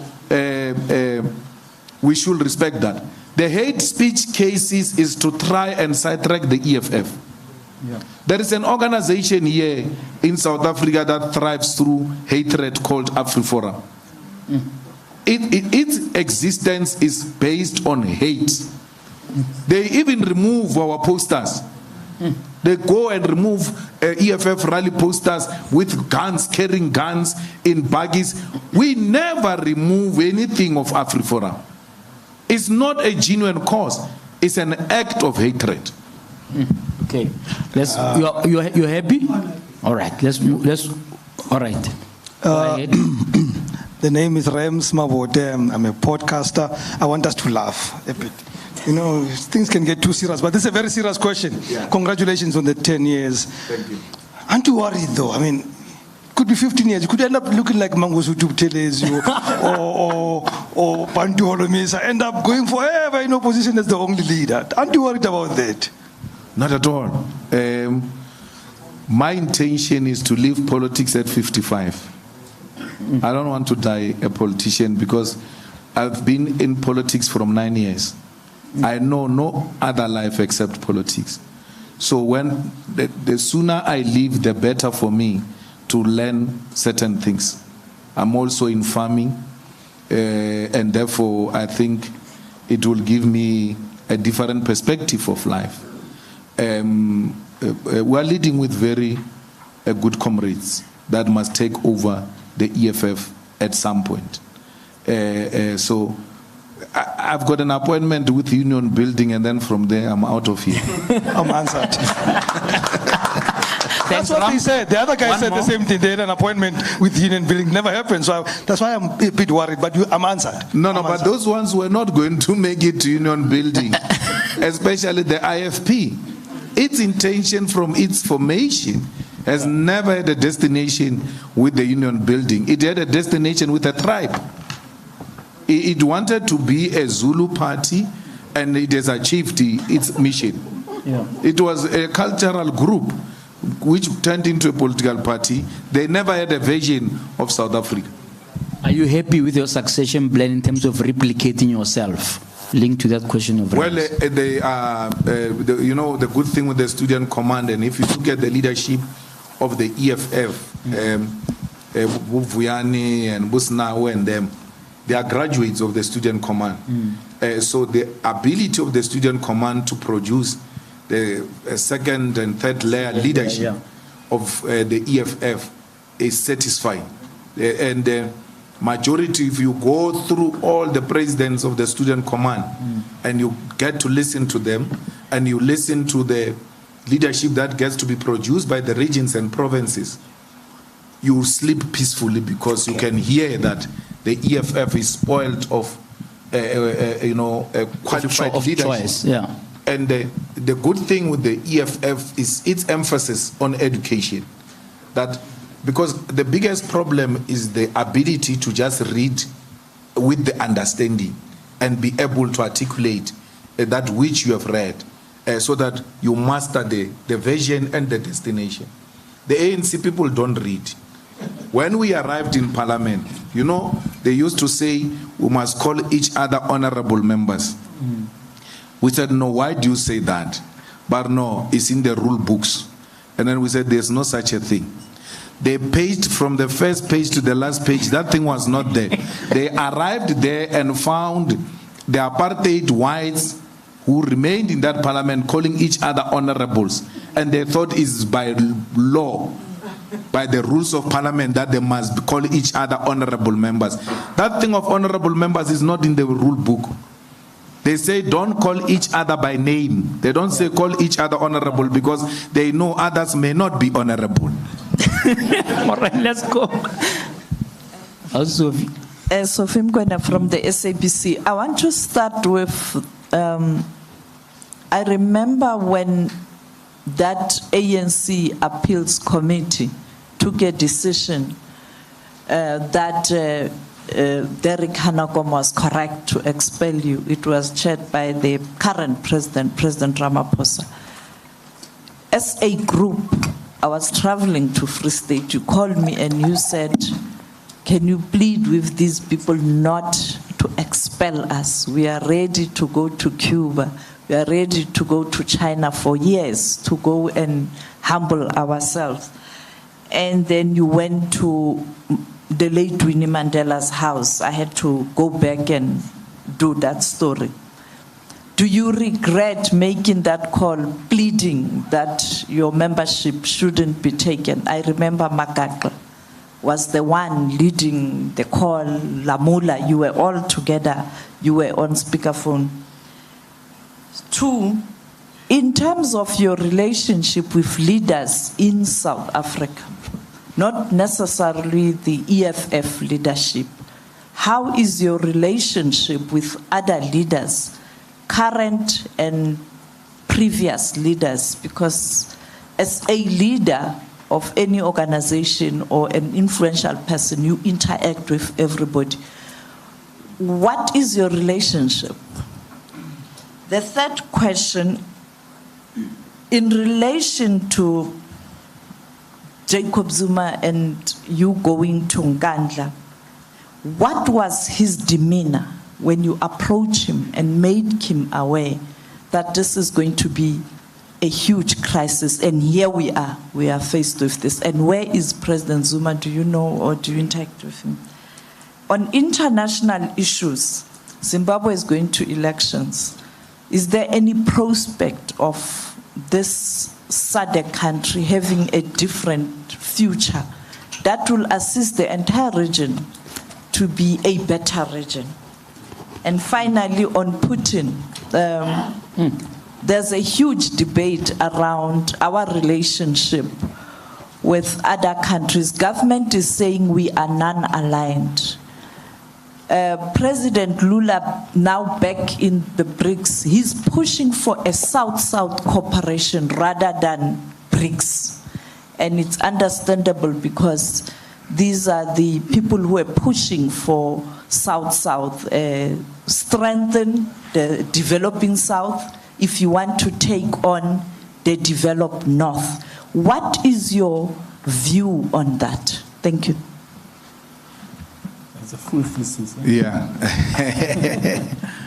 Well, you know, the painful thing about Zimbabwe's elections is that they already won. It's really a waste of time. And anyone else who's going there, I mean, Chamisa won elections the last time. And they just told them like that. And then when the people try to rise, they get beaten. They already won. And then now Tyson wants to come in. They manipulated the processes. They block him. Because Mnangagwa won with 30,000 votes, 35,000 votes. For you to get a threshold, for him to get a threshold, he got 35,000 votes. If Tyson comes in, he's likely to take not less than 100,000 votes, and Mnangagwa doesn't reach a threshold, and Chamisa doesn't reach a threshold, then it's a stalemate.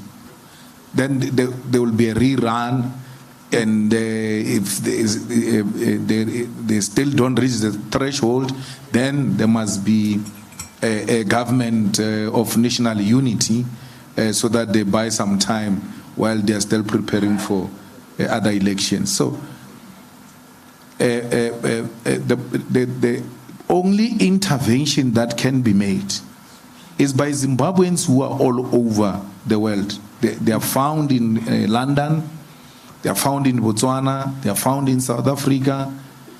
They need to take a conscious decision to go back home and vote. No one says go back and stay there and don't come back. If they've got what it takes, they will come back.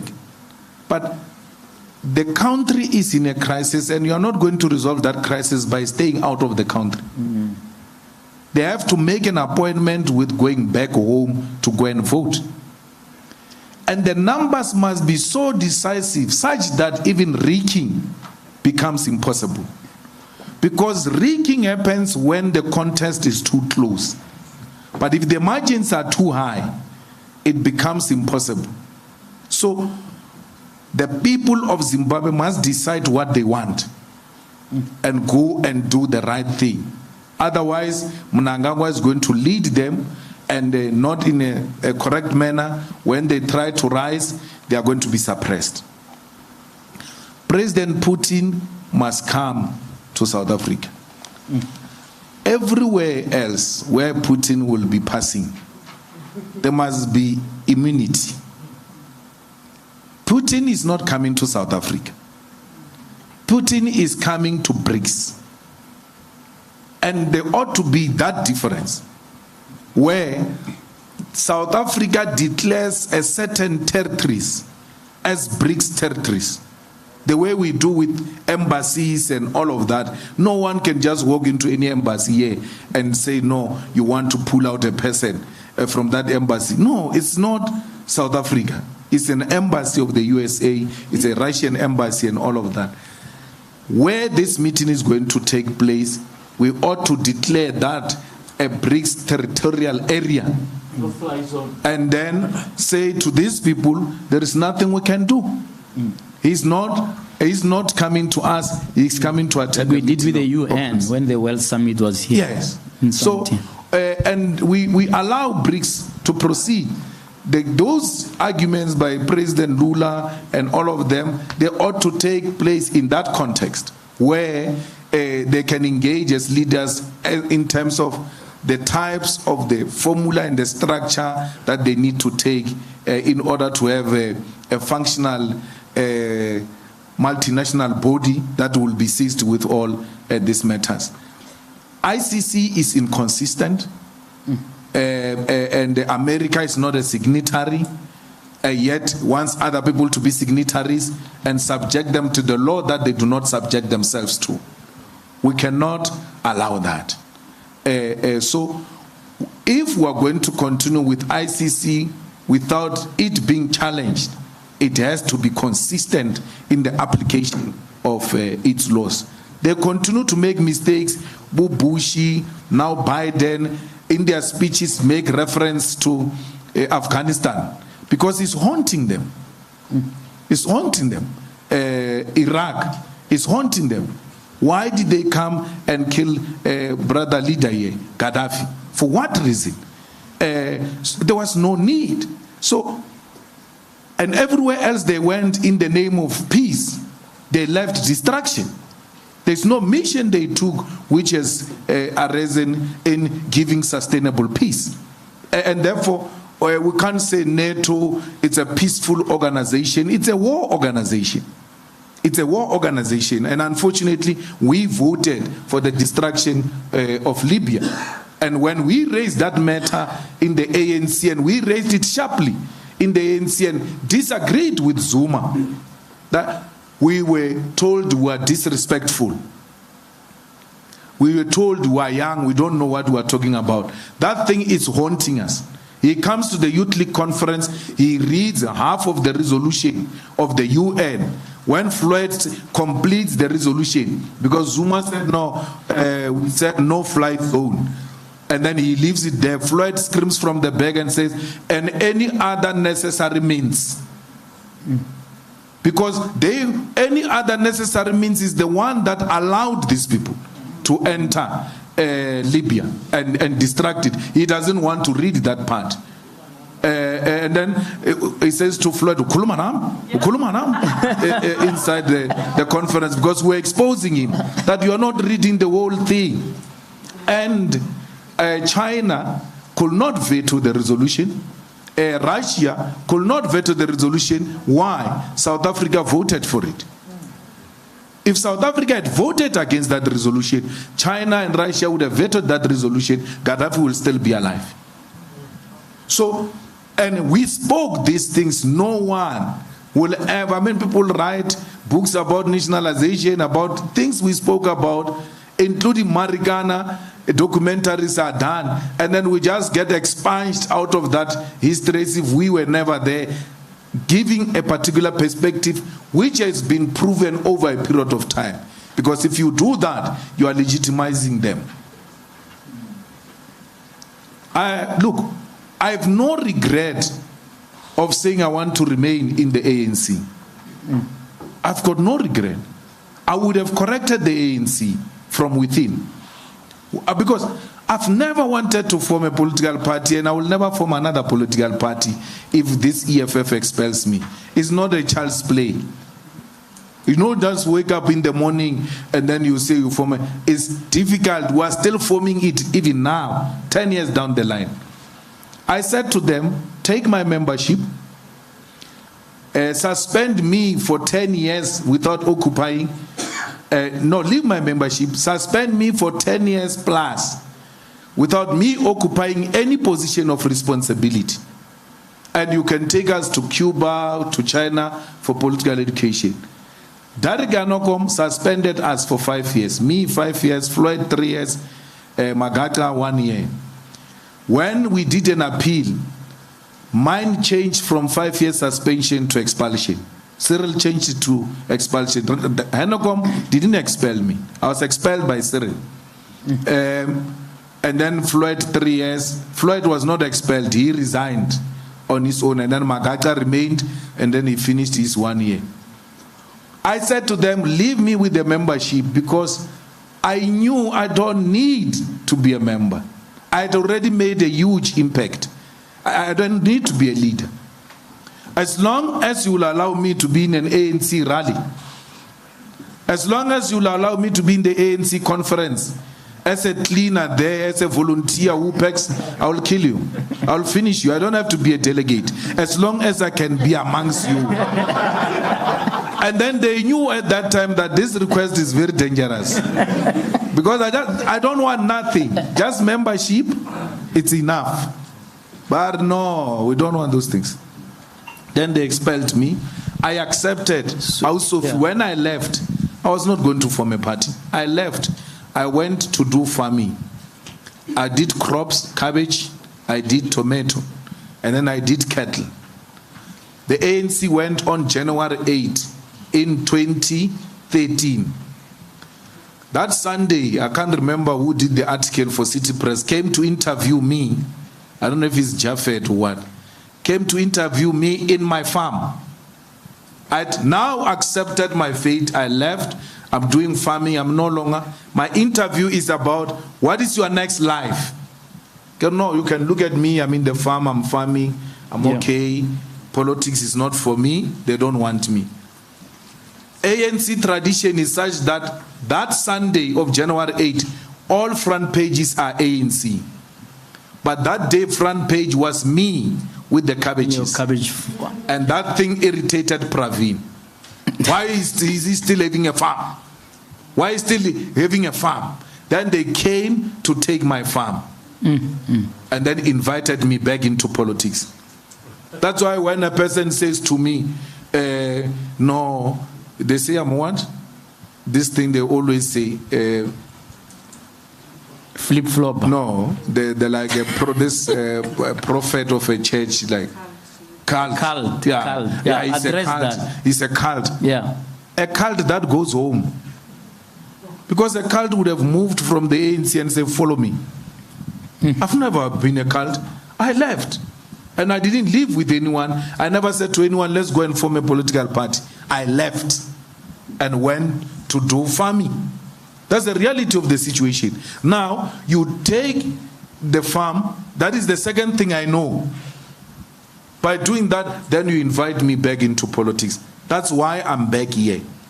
Have you forgiven Cyril? If next year... I've forgiven everyone. You can work with him. He's a crook. I can't work with him. Oh my God. All right, let's... But you didn't answer my question on leadership. No, I'll do a follow-up. No, I relate with all political leaders. President Mbeki, I've got a very good relationship with him. At any time I can take a phone call him, and go and seek guidance on this or that.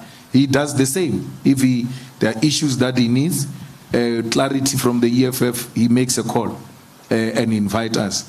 The same with President Zuma. I missed President Zuma this Monday when he was leaving to Russia because we had our own war council.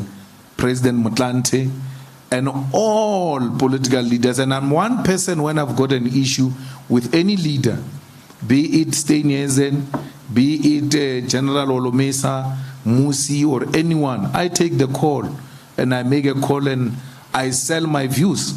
They can reject them, but I'm not shy to express them. All right, I've got a relationship. I've got to move.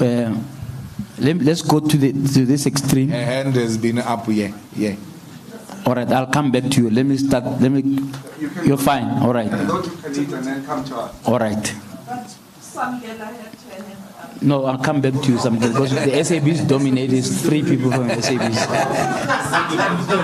It's dominated. This is now it's a monopoly. No, come. Thank you very much. I'll be very quick. My name is Conita Hunter from the News 24. What did President Cyril Ramaphosa say to you yesterday when you asked him for the presidential pardon for former President Zuma? Did you end up speaking to him? No. We didn't speak about presidential pardon. I got his number, and then I called him. We spoke about other things, and then we agreed we'll make time to meet. Other things like what? No, our things. It was a private call. Okay. Yeah. So when do you envision, and what is the case are you going to make to the president? No. And what? I've not made that call because the judgment is not what you guys are saying. The judgment says the Department of Correctional Service must still make a decision. Sure. So I can't go to president and talk about a non-existing decision. But you would. But if they say he must go back, I will go to him and argue my case with him that the guy is sick, the guy is old, his struggle credentials, his service to the public office, and the fact that he served time in prison, and fact that parole on its own does not mean you are free. You are still continuing to serve even from outside. It's enough for you to give him a presidential pardon to avoid a possibility of instability which was experienced yesterday. I just have one very quick question. Yeah. You faced a lot of criticism at the State of the Nation address when the EFF, pounced the stage where President Cyril Ramaphosa was addressing the nation, and there's a sense of fatigue in society about the EFF sort of taking this kind of violent positions, whether it's storming stores or that type of thing. And we saw it, you've done it many times at State of the Nation address. You are 10 years old now. Like you're saying, you can pick up the phone and speak to President Ramaphosa. So there seems to be a disconnect between the political maturity that you have when you engage with political leaders and then what the theatrics that we see on television and what South Africa sees. Can you just reflect on that a little bit? Thank you. It's a protest, and it has got no formula. If you have not been to the picket lines, you will know that protest does not have a formula. Parliament is the highest stage of protest. When I climbed on the stage, I carried with me a placard, and I was going to silently protest on the stage. It is permissible, it is allowed, for as long as it doesn't have the party logos.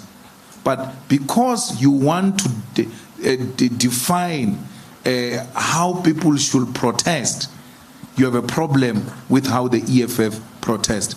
I can talk to President Ramaphosa on the phone. I can greet him on the phone. I remain an opposition member. I've got my right to still protest.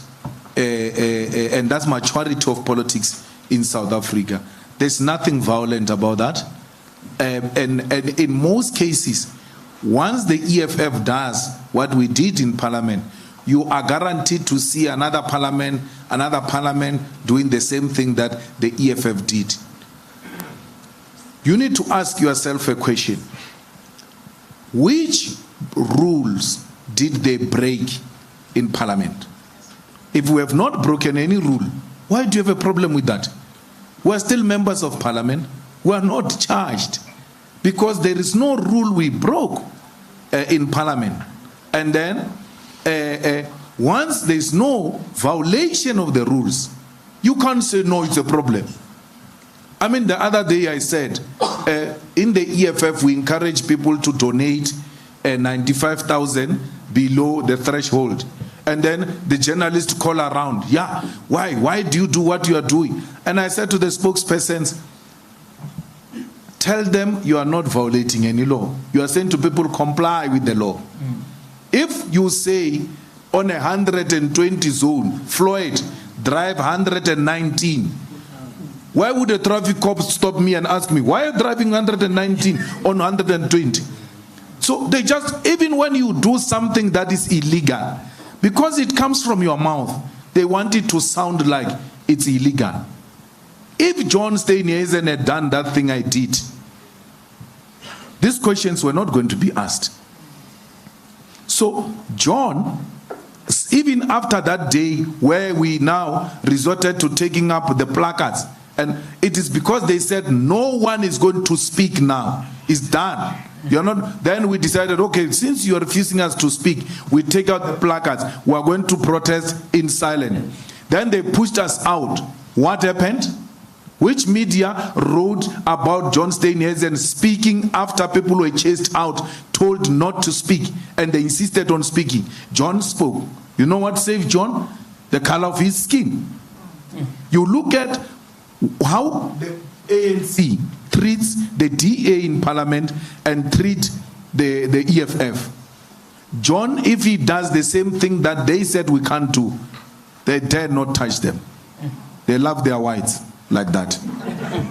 Okay, Juanita, you happy? All right, let's go this way. Yes. No, go on now. All right. Thank you very much, Mr. Malema. My name is Lukhanya Khalat, Newsroom Africa. Sir,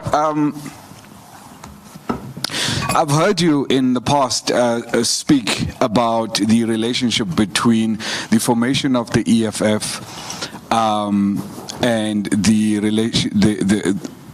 relationship with the Marikana massacre, and how closely aligned those two are. Now, for the bulk of my career, I lived and worked in Cape Town. I only moved up last year, exactly a year ago.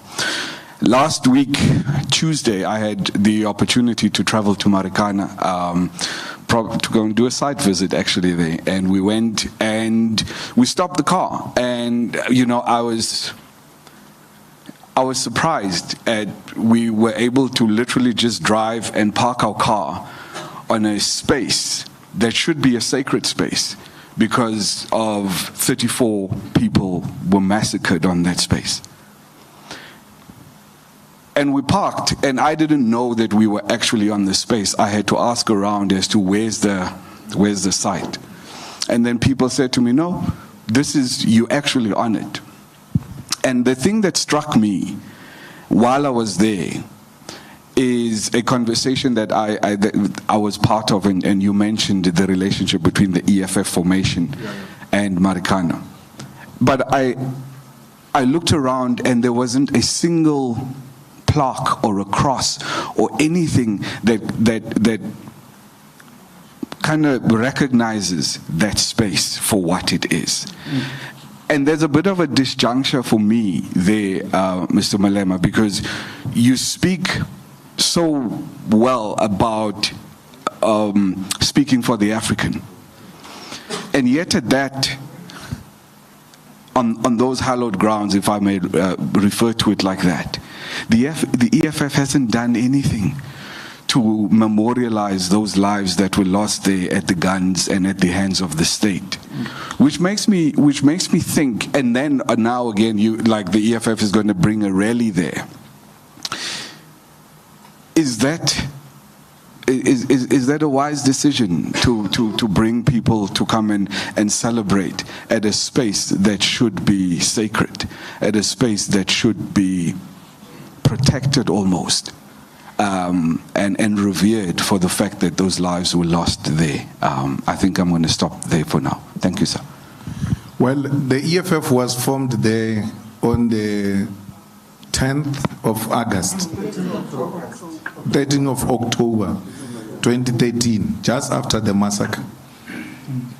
Because we have taken a conscious decision that that name must never be forgotten. And that to stay away from Marikana will be allowing those who want the name to be forgotten a space to close that chapter. So our constant revisitation of that place is to keep the name alive and for generations to know that people were killed here. There is a call by AMCU that the government must do some development there to declare that place some sacred place and declare the 16th of August the Workers' Day, because workers were killed on that day. So we don't want to make it political. by putting something EFF.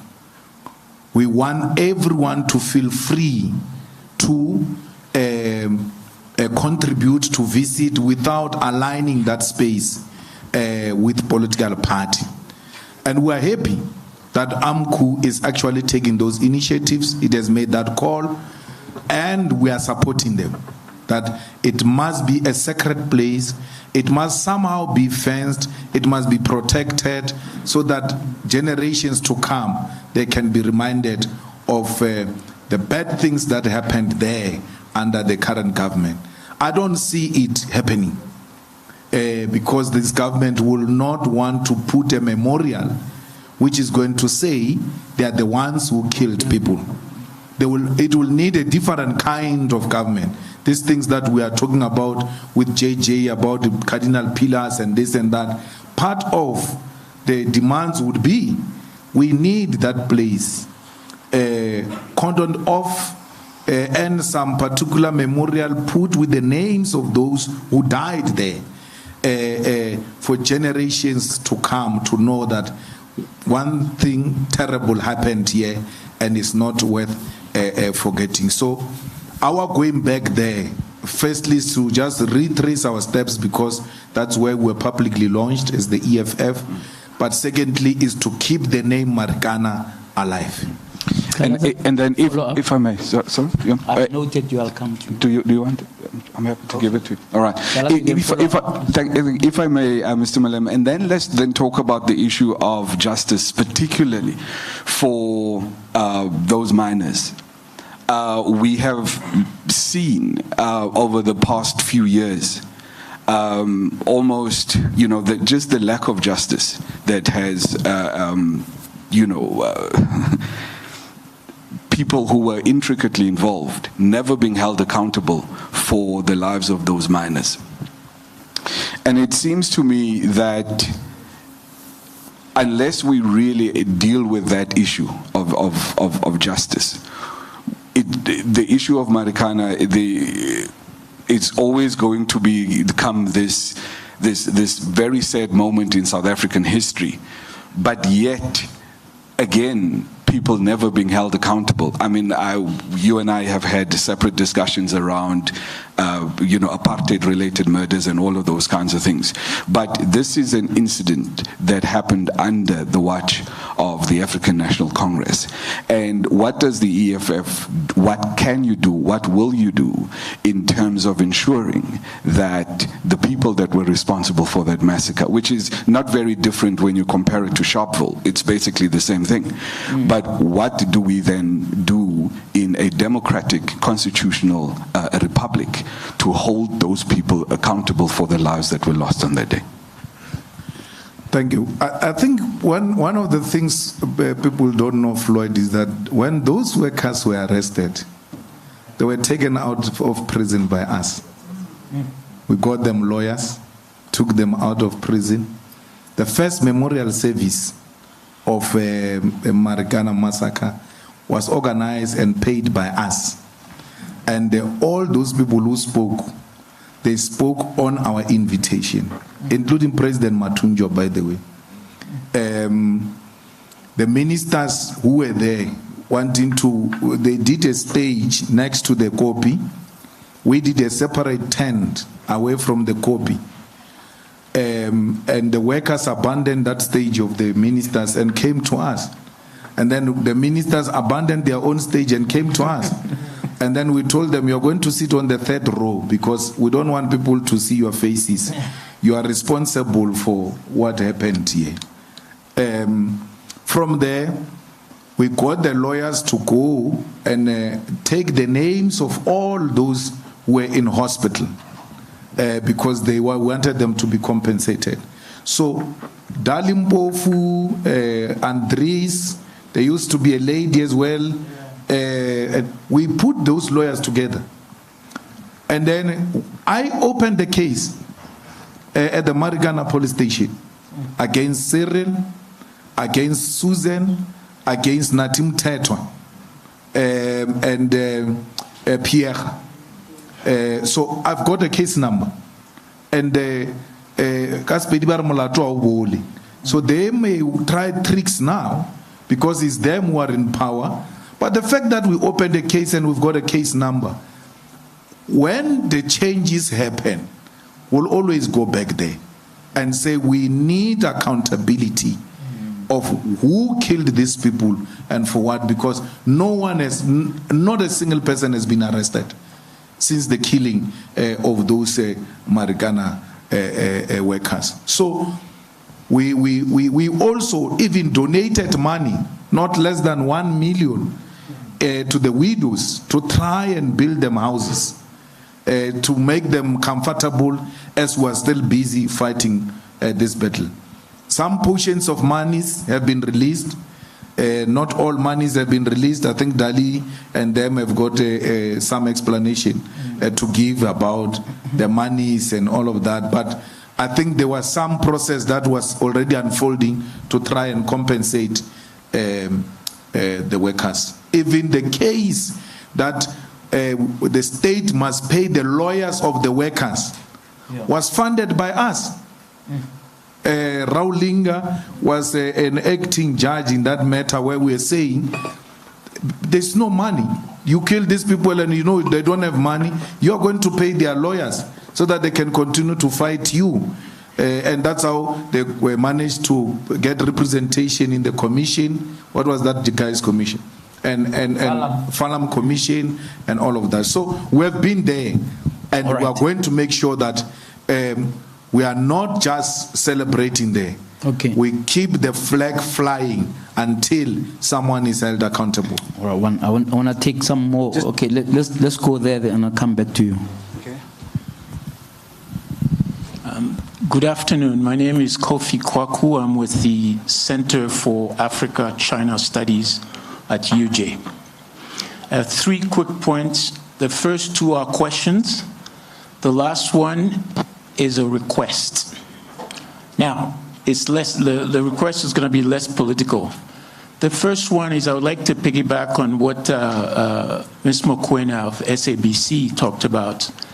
Next month, there's probably on the geopolitical calendar one of the most important events in the world, which will be shaping the rest of the world. I know she's already asked you a question. I want to know what are the concrete plans for the EFF to conscientize people about this coming change in the world and the role of Africa and South Africa for that matter. The other one is there seems to be a brutal US war on South Africa. This is something that's not quite clear. People are not connecting the dots. And there are many events that are telling us this. The first one, of course, is the US ambassador's arms sales allegation and pressure on South Africa. The second one is the AGOA, they're trying to get South Africa out of this AGOA deal and force South Africa to lose preferential trade treatment with South Africa. And the other one is, there are many others, but let me probably stop there. But, maybe I should. South African passports, there are 2 languages. If many of you remember, there's English and French. My question is, what is French still doing on that passport? Can the EFF take this as a serious matter and find an African language on that? Thank you. Okay.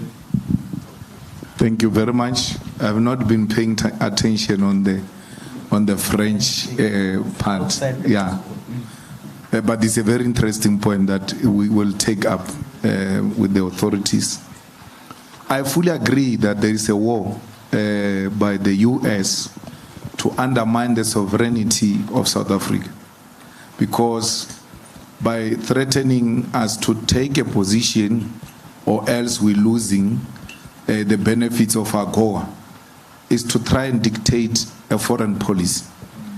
And the current government has got a duty on its own to defend its sovereignty by standing firm and say we are non-aligned and we are not going to be bullied by the USA to take side on its war with Russia, because we know for a fact that it's not Ukraine. It has got no capacity, none whatsoever. It's a war that is being fought by the US against Russia through Ukraine and NATO. So far, under very difficult circumstances, because we are not led by decisive leadership, so far we are trying to do best with the current minister, who from time to time tried to push and defend the sovereignty of South Africa, because that is very fundamental. If we let go with these benefits that we seek to achieve from AGOA, then we should know that our foreign policy positions are decided somewhere else, and therefore there is nothing sovereign about South Africa. We can just close shop and allow America to send the notes for us on what to say and not what to say. So our existence is to guard against that and put pressure and ensure that the sovereignty of South Africa, it is protected. The summit indeed is present different dynamics in the world, and we are happy and we're educating our people about these issues that are taking place. Especially one of the issues that we are interested in is doing away with the dollar as a middleman, and that discussion is very, very important, that we follow it up and support those initiatives, because why should we trade with someone else's currency when we have our own currencies? So the world will be sitting, trying to come up with alternatives in terms of the geopolitics, and South Africa is ready to receive the world and contribute positively towards changing the dynamics in the geopolitics. Good. Let's come back here. Thank you, JJ. Mr. Malema, my name is Zain Samar. I'm from New Zealand, Africa. Just a quick question, one question from me. You often speak very informedly and very emphatically about the ANC leadership, the lack of qualities of leadership, the factionalism within that party, etc. Obviously, given your own intimate and extensive relationship and participation in that party, I wanted to ask, and also given your intention to, when and should it happen, with regards to the former president, that you will petition Cyril Ramaphosa for a potential pardon. All of this in an attempt to create stability. What I wanted to ask you, Mr. Malema, is given 2024, and the fact that this is the first time that there's a real possibility, if one believes all the analysts and everybody else, that the ANC will be pushed under 40%, which would obviously necessitate a different kind of government. Are you, given your intimate knowledge of the ANC, are you concerned that at any point the current crop of leadership is prepared to hand over that kind of power? Are you prepared? Are you concerned that, given your intimate knowledge of what happens in Zimbabwe and how ZANU-PF has, in your words, rigged elections, are there concerns on your part that these might be dynamics that we're going to have to contend with come 2024, given the kind of a national dynamic, given the kind of political situation as it is unfolding in the country today? Well, we in the EFF are investing a lot of resources in the party agents. We need to train party agents, and that's why it's important for opposition parties to work together, so that we look after the votes of every opposition, because others may not have the capacity to be in all the voting stations. So instead of coming together now and work together towards defeating the ANC, you find a situation where people are fragmenting the opposition. So we should consolidate every little resource we have and then go and look after our votes and make sure that every vote that belongs to the opposition, it is protected. And EFF party agents must look after the DA votes if the DA does not have the party agents, so that we avoid a situation where the votes are stolen. Because I'm convinced in the previous elections, 2019, votes were stolen here in Gauteng. How do you win the elections with 50.1? What do you call that? And by the time they said the ANC won the elections, Paul Machatile had called us to Saxon Hotel, coming to negotiate a coalition, and said, guys, the results are in, we've lost. Are you prepared to come to party with us? And then we said, no, but what do you mean you have lost? The results are not out. He said, we've got party agents everywhere. We collect before even the IEC announces the official results. The ANC results are saying we've lost. As we're talking, he takes the phone call. They call him. He goes outside. And then he comes back. He says, no, we made it. Yeah, but yet he had conceded and he had called us to a meeting in Saxon Hotel. So they didn't win Gauteng. And you know what they did? If you remember, they sent soldiers into Alexander. And I said, we accept these results because I'm not going to put the lives of our people in danger for the sake of the votes. But equally, the EFF did not have a properly oiled machine. When you say these people have taken the votes, you ought to produce every receipt of every voting station. So now we are going to employ this guy who was in the IEC, Terry Zelane, to go and appoint EFF party agents and train them. And he must have the means with them in all the voting stations. And if it means we must pay money, we'll pay money for voting, for party agents. Because they don't play. So the only way to succeed is to defend the votes. And is defend them with evidence. Because you are not going to just start a war here and say people have stolen votes, and then when they say produce, you have nothing to produce. Do you have confidence in the IEC, in simple terms? Well, we've no option, Shem. Okay, so you're happy? All right, let's see who's next. Okay, let's go over there. Go ahead. Just I can't see anything. Just introduce yourself. Thank you. I'll come to that. Thank you, JJ. Oh, I'll give you. Don't worry, you will all talk. We still have an hour. Yes, go ahead. My name is Madume Chatobachale, CEO of CIC Broadcasting. Ke kula bulela mo ka dilo tše pedi tše tharo. Mare go le tantšantšhedi molaodi wa o mogolo wa banola ditokelo tša morero wa naga. Ke ya gore maabane ke kolo bolela ka gore EFF e na le naga, e na le farm, ebile la ba la slaughter gona, ebile la mathomo ke kwa tabae. Well, putša ka gore na ka ntle le farm eo le Winnie Mandela House, what other strategic assets does the EFF have? That's number one. Number two, o gola ka fase ga tlhokomelo ya koko Sara wa re tlogetse gone bjale. Ebile ra ba le mme Winnie Mandela le ra re tlogetse.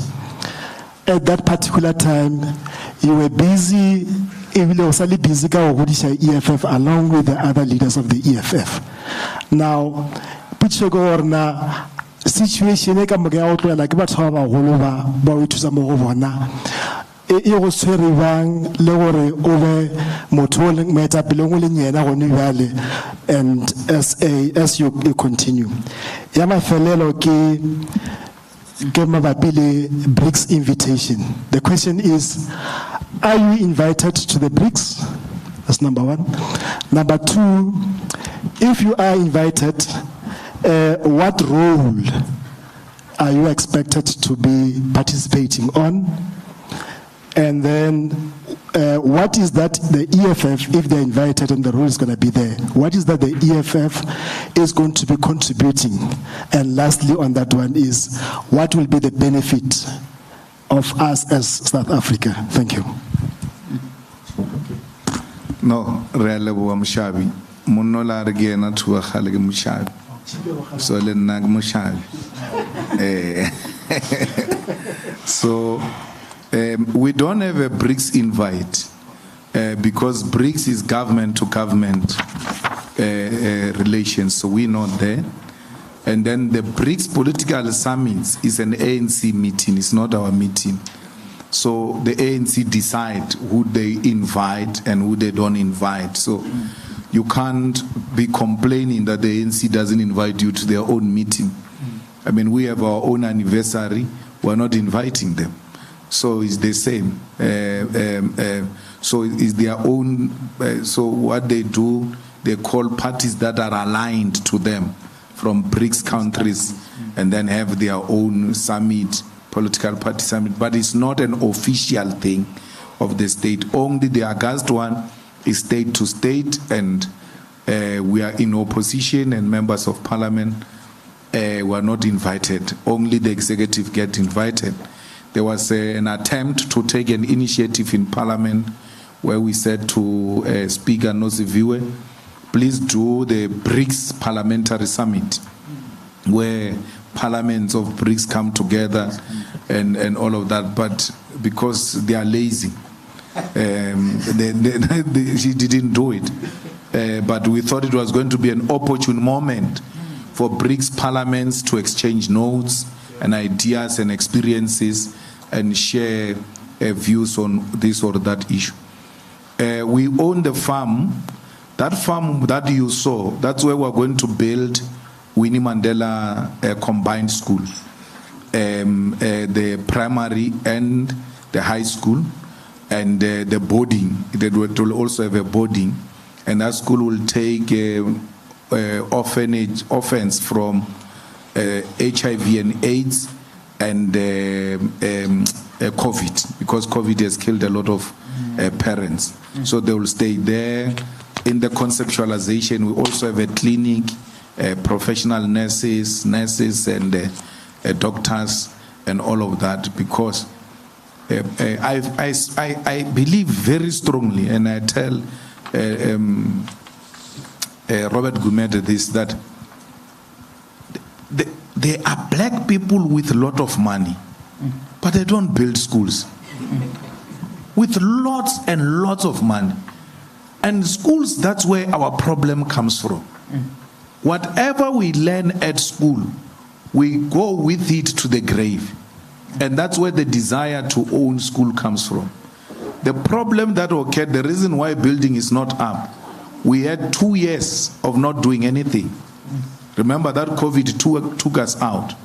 But as we speak now, the plans have been approved.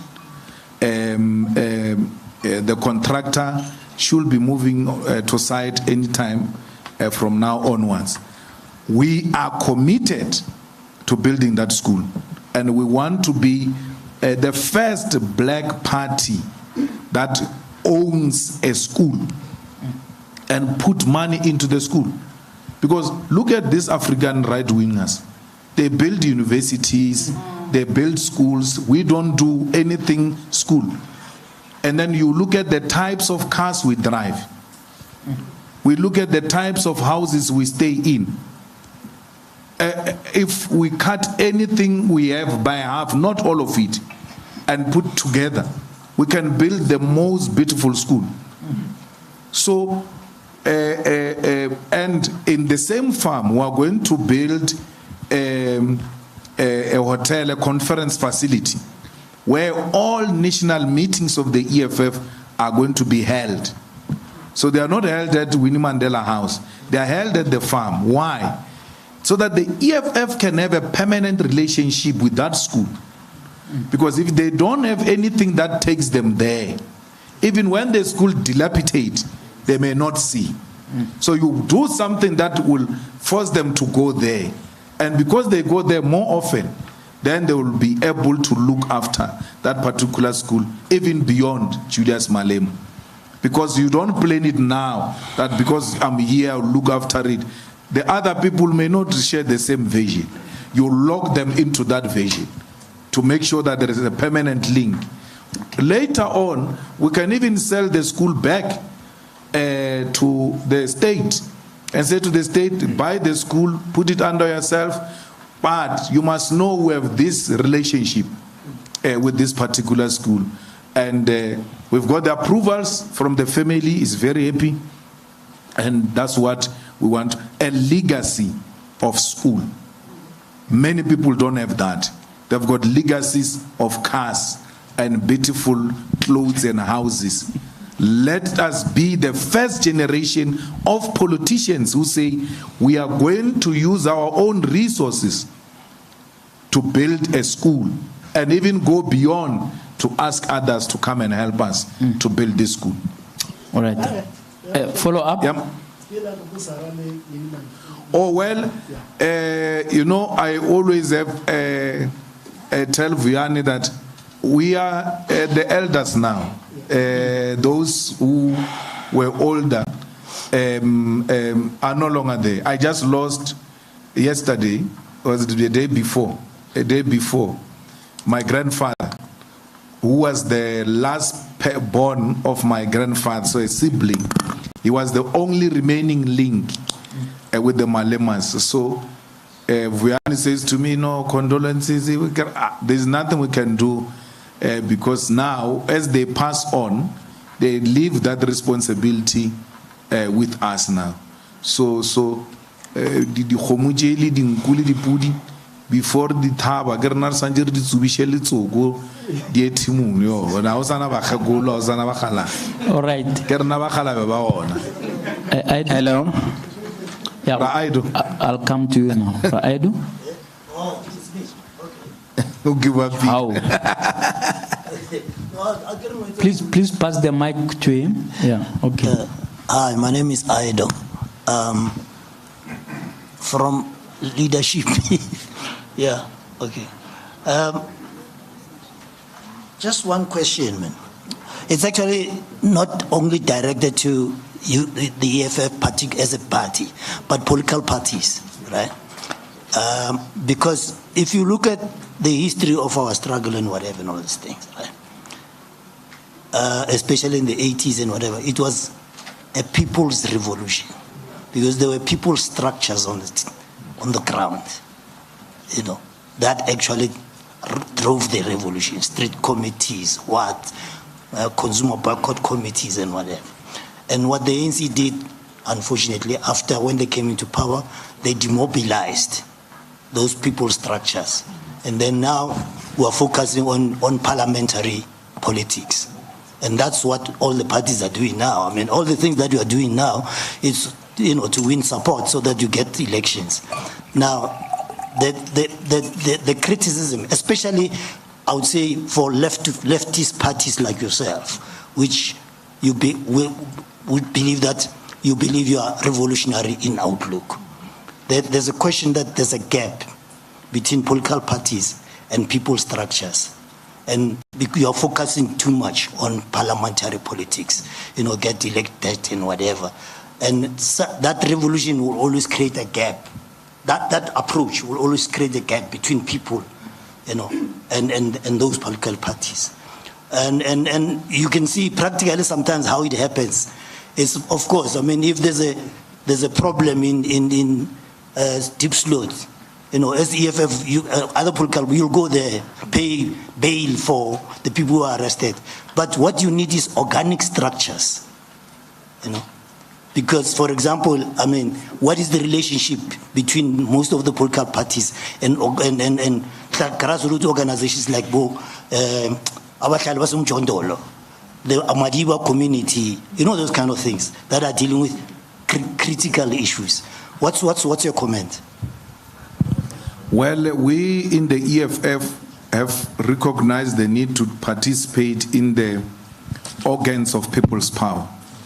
So, of late, you've got hospital boards, you've got SGBs, you've got community forums, you've got ward committees, and so those are organs of people's power because those are the structures that govern day-to-day lives of our people apart from parliamentary politics. And it is important that we participate actively, and I agree with that narrative that if we don't participate at that level, we run a risk of creating a gap between people structures and parliamentarians or political parties. So we have noted that, and they know part of the report is to report how many members do we have in the community forum, how many members do we have in the street committee, how many members do we have in the hospital boards, how many, because we must not create that distance between ourselves and other formations. All right, follow up, or you are happy? Sorry. You see, those are formal structures because SGBs are, from to schools and whatever. But they are grassroots organizations that are out of the formal, but which are part of the people's revolution. What is your relationship with those? I mean, for example, even the labor movement or those organizations that I talk about now, those are which are organic organizations that are dealing with their issues on the ground.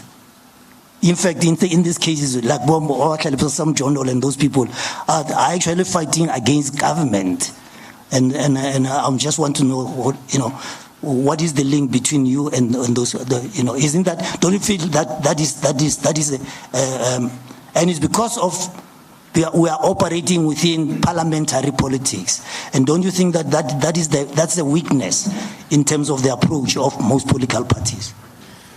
Yeah, but those structures, formal as they are, we always said in the 80s, we need organs of people's power. So Batalibom John Dolo is an organization on its own, and it cannot take a decision to relate with the EFF. I mean, Batalibom John Dolo, for instance, the other time they said people must vote for DA. It's an organization, independent organization. But structures where we can all participate without anyone saying we don't relate with this one, we relate with that one, is those organs of people's power that somehow are viewed as formal structures, but they are running day-to-day lives of our people on the ground, and they are the ones that give you direct contact with what is happening on the ground.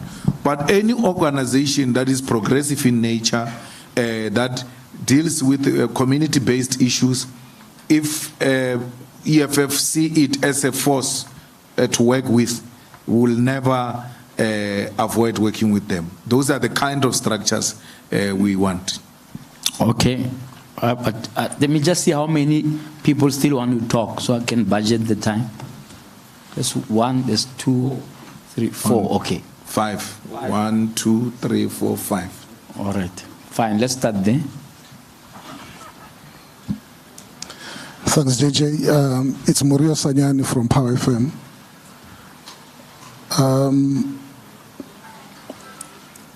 Mr. CIC, the EFF has pronounced that it is a government in waiting. And as a government in waiting, we observe the EFF behavior and attitude in parliament and whatever. And through the Deputy President, Fred Shivambo, when you tabled the motion for debate around the illicit financial flows, it was debated, but it is common cause now that South Africa is grey listed. And we are battling to control transnational crimes that are happening in the country. And it is a major cause for concern. So, beyond just raising or tabling such important motions in Parliament, do you think you have done enough from your parliamentary mandate of playing the oversight and holding the executive accountable, whether you have done that effectively and sufficiently? And should you ascend to power after next year's elections, how will you approach this issue differently? And linked to that, your member in the Joint Standing Committee on Intelligence, Dr. Ndlozi, has expressed disquiet about the workings of the Joint Intelligence Joint Standing Committee on Intelligence. And the EFF, on several occasions, have not supported the budget vote on intelligence, because they say, there's no information coming, we don't know exactly what is going on, and so forth. So, Mr. Malema, the question pertaining to the issue of intelligence, we have seen that through the Zondo Commission, but we've seen that our intelligence agents in the country have gone rogue on many issues, where even funds are stolen in Musanda, in local and foreign currency, which is quite unfortunate. So I think the thing is that how do we correct this rogue element within the intelligence services? And maybe linked to that as a final point, Mr. Malema, it's decisions that are taken by the president, for instance, to classify some of the reports. We have spoken earlier about the July unrest. Task teams were set up, the one led by Sandy Africa, for instance. They came up with recommendations and so on and so forth. But on the intelligence report, the president decided to classify that report. We don't know what is contained in that. And it's interesting because initially there were talks that some high-profile NC members were involved in this attempted insurrection. So how do we, as citizens or as people who should hold the executive accountable, push to have those documents declassified? The last one was the Lady R controversy, where South African government was accused by US of loading weapons or supplying Russia with weapons and so on. Another investigation team was set up by the president, and he declared, I think also in Parliament or whatever, that report is classified. I mean, how do we hold the president accountable about that? What do we know? What is contained in that report? And finally, the parliamentary presiding officers, after that controversy with the Chief Justice, when he spoke about the laissez-faire attitude in terms of applying the recommendations of the Zondo Commission, they held a media briefing, and in one of the things talking about oversight, Mr. Malema, when the question was asked about the president, there are no mechanisms, like stricter mechanisms in Parliament to hold the president accountable. And they spoke about sending a delegation to the UK to study how the UK hold their president accountable. And I mean, so will the EFF support? They're talking about tight fiscal discipline, tight budgets, but now they're sending a delegation to England to study how they hold maybe Boris Johnson accountable, even though they fired him. Thanks. I hope your answer will be shorter than his question. Well, I think the one of the president is neither here nor there. We're not going to agree with that. So the trips in Parliament are decided by who wants to tour which area. So if someone hears there is Maldives and he discovers it now, he's going to do some trip that goes to Maldives and say we're going to study what we're going to study. So I think Nozivio wants to go to London, and he says we must go to London to go and study how to hold the president accountable. We're not going to agree. We've made our point very clear already that there is no need. We're already holding ministers accountable here in South Africa, and we must just follow what is working and hold the president accountable. Well, I have no problem with classifying information, because there is a certain information that includes state security. But you cannot classify something that is in the interest of our people. Because if there were armaments that were sold and the arms committee was not involved and all of that, you might want to tell us some parts of that report, not in totality and all, but you cannot you can't classify illegality and corruption. That we don't agree with. And that's why our problem is in the Joint Standing Committee on Intelligence. We're being told to pass budget, but where the money goes, we don't know. You find there was a guy in Durban, I forgot his name, I wanted to call him by name. He's an Indian chap there, who puts the whole family as a spice. Yeah, and then he pays the money, And when you bring that to the attention of the Joint Standing Committee, they brush it off. And then they buy houses and then call them safe houses. And then they buy houses in the most expensive suburbs. You may find that there is a safe house in Sandest. But when you follow through, there is no subject that stays there. It's a minister or a deputy minister or some DG or anything of that sort. But that house is classified as safe house. So that is illegality. And that's where our battle is with them. That you refuse to account, and when we push you to account, you say no, these things are classified. And what is even worse, you can't get out of that committee and share that information. You're not allowed.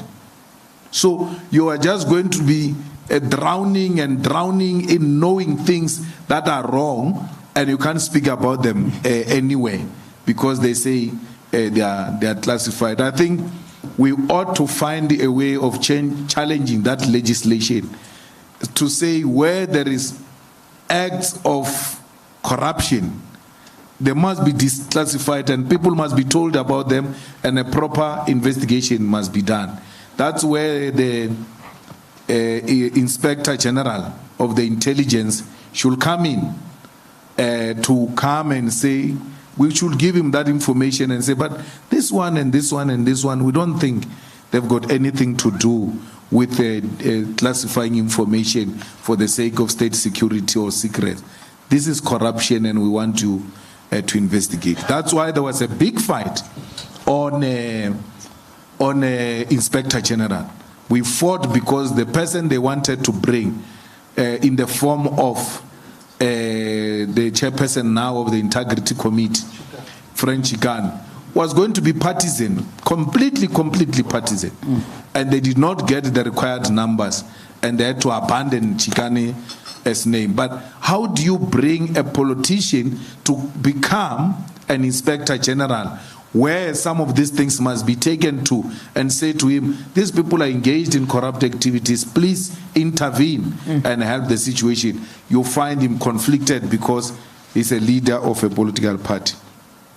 The illicit financial flows are the ones that led to us being grey listed. That's our struggle. It's a permanent war that we are fighting in the Standing Committee of Finance. It's a permanent war that we are fighting at Scopa because these multinational companies are the ones that are engaged in illicit financial flows, helped by our own institutions who look the other way. And when that information comes to our attention, we are the only party that has challenged the issues of illicit financial flows, and we have not abandoned them. And what is even shocking is that when we raised this matter of illicit financial flows, members of the ANC did not know what we were talking about and even asked us to run workshops for them on illicit financial flows because they have no idea how it affects the country and how does it work. It's a reality we are confronted with. Thank you. Morio, you're happy? Yes, sir. All right. There was a hand this side, persistent hand over there. Thank you very much. Professor Onkopotse Tabane, I pay my respects. My name is Sihla Ngulesiwisa. It's a pleasure to be able to address the CIC. I'm from the Eastern Cape, and I'm not a member of the EFF. However, because this is a frank dialogue, I want to say that I have observed the evolution of your maturity as a leader over time. I first saw you on our television when you were leading a march here, COSAS, that became violent. And you spoke, and you were a young lion, even within the ANC. You know, I think you'd also admit that there were moments when elders abused the youth for their own ends.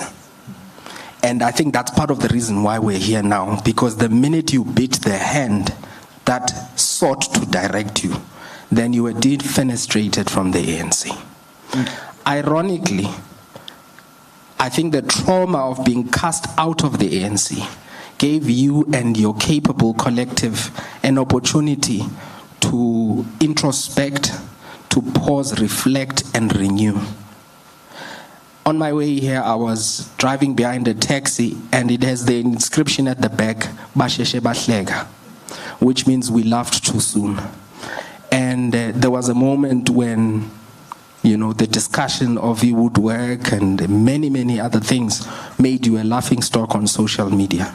But I must admit, as a member of the ANC, that the Julius of yesteryear is vastly different to the articulate young scholar who is schooling us today.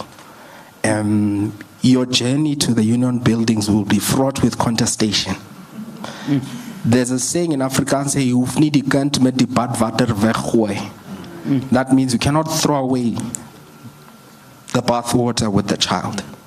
There are still credible cadres in the ANC with ideological clarity who love this country as much as you do. Let's collaborate, let's back channel, and let's make all voices count. Thank you very much. All right. Thank you so much. There are 3 people left now before we can all go and have dessert and go home.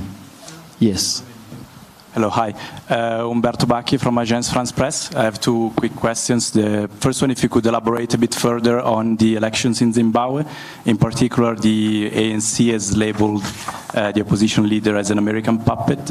What do you make of that comment, and what's your own assessment?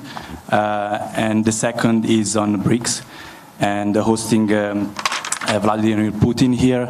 Understanding the concerns that you expressed about the ECC and American foreign policy, having Putin here will send a message of support towards his leadership, and considering that this is someone who runs a largely corrupt, if you want, regime who holds an imperialistic view of Russia's role in the world, how do you reconcile that with the core values of the EFF?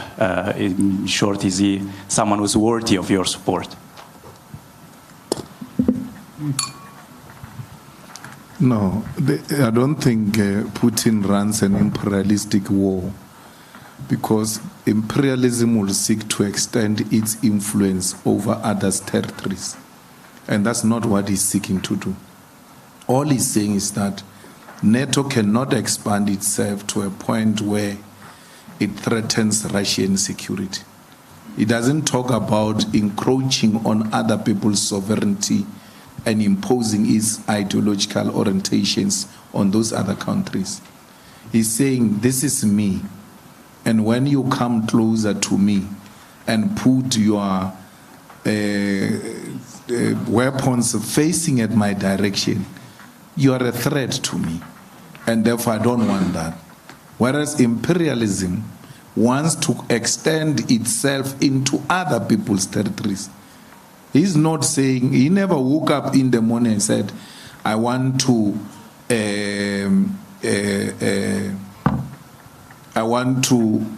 annex Ukraine and make it part of Russia. All he said is that your joining of NATO is a direct threat to Russia and undermines many other treaties which made a commitment that NATO will not extend to that particular direction. And that's all. And I always say to people that you always say people have a right to choose what they want to choose and all of that. If NATO decide to choose to join, I mean, if Ukraine decide to choose to join NATO, what is his problem?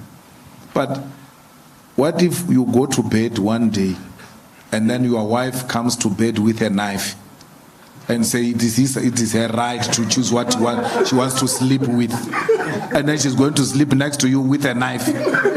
You can't allow that. There's not going to be sleeping that day. No one is going to sleep in that room. And then Barry's got a right to carry a knife and then sleep with a knife next to me. So it can't be, it's not correct. You said something about American puppet? Yeah, within the Zimbabwean election. Well, that is Mbalula's view, and it is at the ultimate end the choice of the people of Zimbabwe who they vote for. Tsvangirai won elections.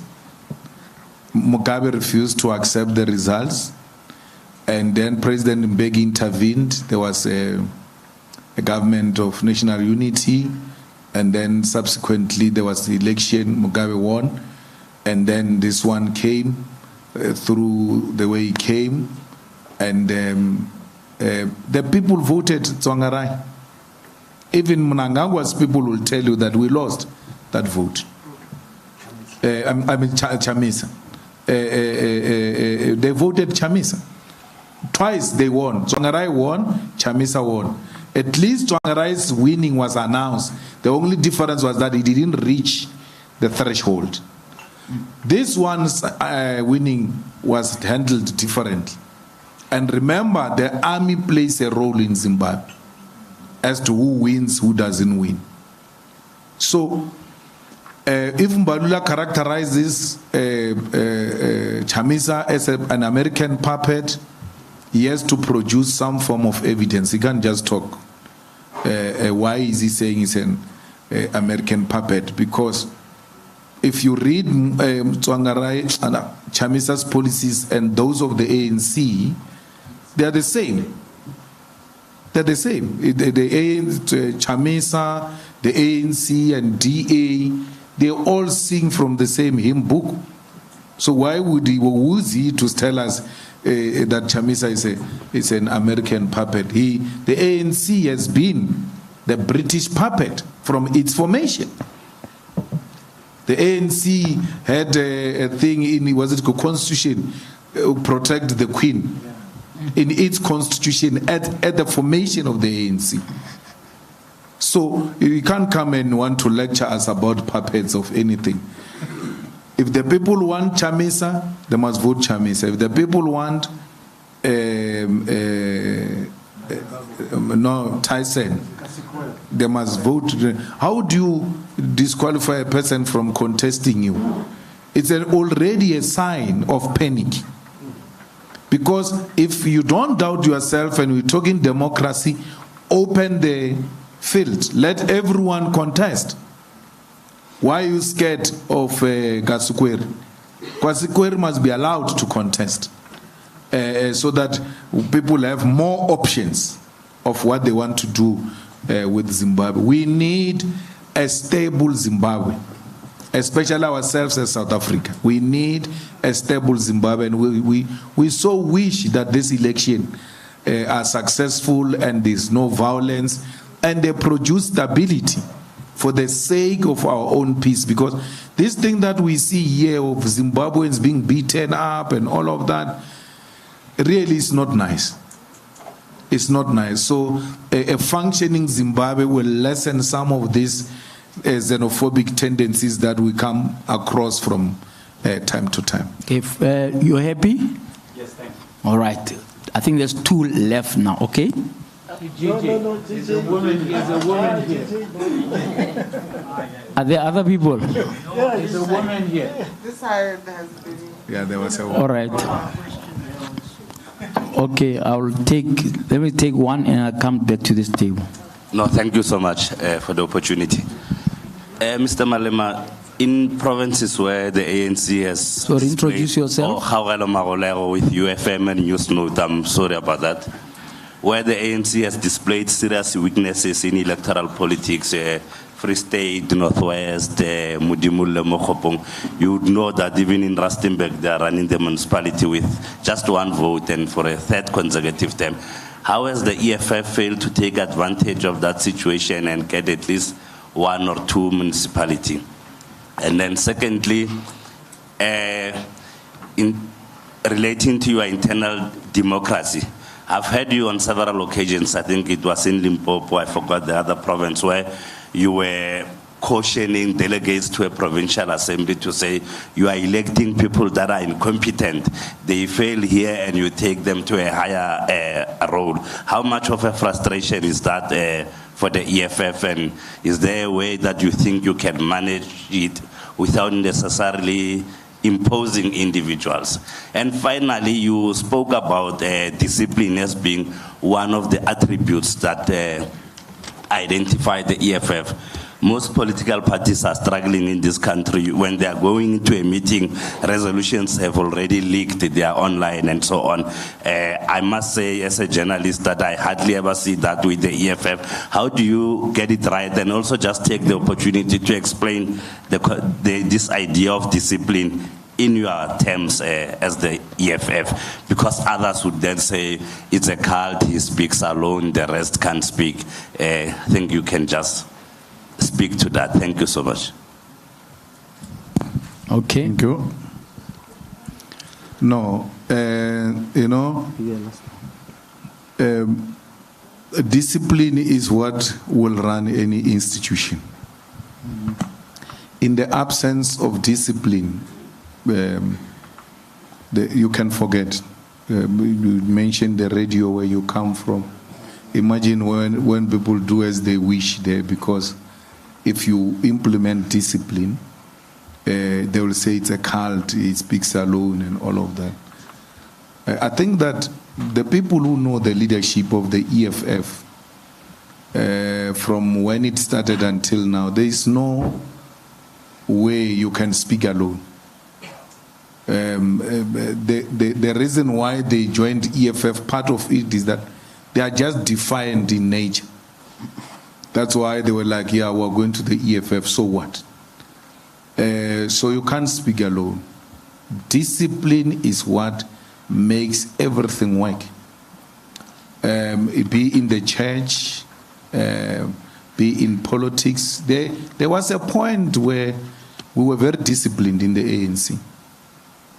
We knew leadership, and then we knew when the leadership will speak, and when the leadership speaks, we all listened. Not this leadership that speaks all the time. When it goes to the bathroom, it calls a press conference. When it goes to the bathroom, it calls a press conference. No. It's tiring. You can see that you have a Secretary General of the ANC who appears on TV more than Sophie Mugweni. So you no longer know who's the presenter between the two of them. You know, so we used to during Malema Mtland, the NEC will sit and then we'll be drinking there young. Someone will scream from the house, hey, SG's on TV. We'll all abandon what we are doing to go and watch, because we know that if the SG goes on TV, there's something important to be announced. Not this thing we're seeing. So that doesn't, inspire confidence, and it becomes some playful type of a thing. So yesterday in Mudimulle, right, the AEFF issues a directive: don't vote with the ANC. 2 councillors or 3 councillors, they vote with the ANC. The ANC wins a mayor. What must I do? Because if I act, I'm a cult. And if I leave those people, then it's going to be a trend everywhere. They do as they wish. They must be disciplined. They must learn to carry the mandate of the organization. Those ones are even worse. They went into the council through what is called PR, is party representative. You carry the mandate of the party. If you are a ward councillor, you can say, no, but in my ward they are saying. But when you are PR, there is no ward. Only the party tells you what to do. And they've not done it. And I don't think they should wake up the following day as members of the EFF. They must be suspended with immediate effect, so that whoever tries to do that knows that there is discipline in the EFF. And this ill discipline, what makes it even more painful of this nature, it has got money in it, where people are given money to vote in a particular way. So how are you going to have an organization where people are bought with money and don't follow the party line? So you need to nip it on the bud. And that's what the EFF does. My brother, elections are very difficult. When I can see you can form a radio here today and move it and go there. You don't just take a municipality. It's a municipality. In politics, longevity brings about integrity and credibility. People want to see you for over a period of time. And they want exactly the point the comrade was making, that you have been moving from this to this to this. We're watching you. They can't just wake up one morning and give you a municipality.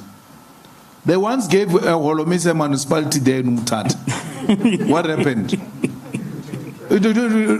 That was the beginning and the end of it.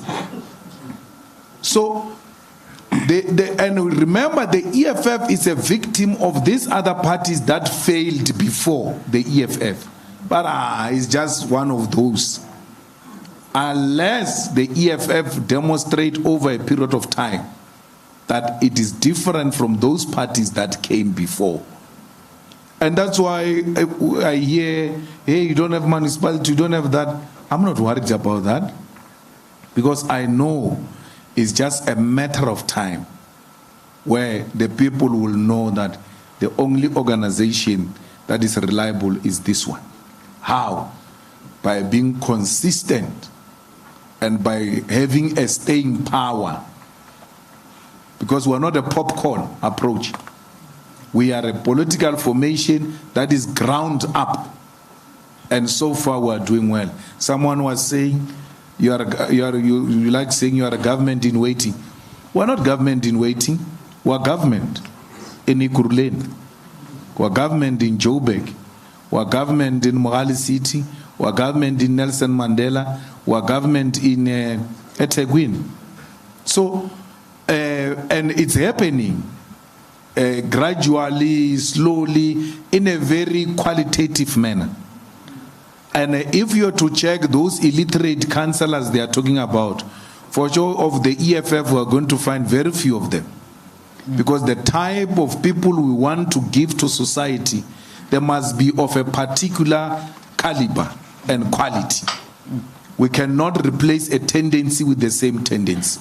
So that's why the EFF's rise is of quality, and we're happy with it. That was municipality elections, you were saying? The internal one where you are saying people are incompetent and then well, you know what I normally do? When the EFF holds conferences, I go to close the conference. I don't open it. Because if I open it, they say I will dictate, because I've got this thing of just speaking the truth about people.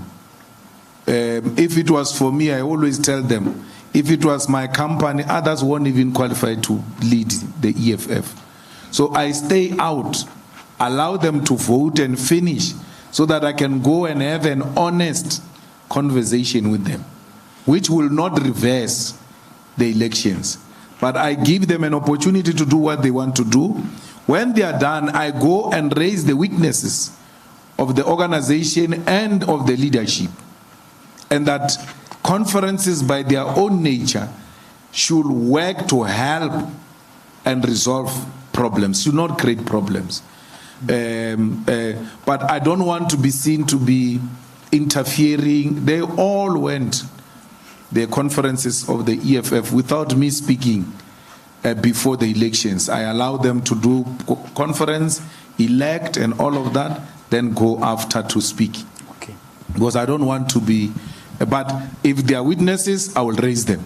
Yeah. And I'll raise them sharply within the organization. Last two, I've run out of time completely, so I'm going to take, there was a lady in this table, and then you'll be our last one over there, and then unfortunately we have to close at that. Hopefully it won't be the last dialogue, but I think we've run the course now. Yes. Yes, my name is Nomo Sampele from Kasi Broadcasting Africa. So in Tate Malema, there is this program called Nasi Ispani. Yeah, where is it coming from, and is it from government or municipality? And this thing, age restriction. So I found it weird, Guti, people at the age of 36, they can't apply for job, good government.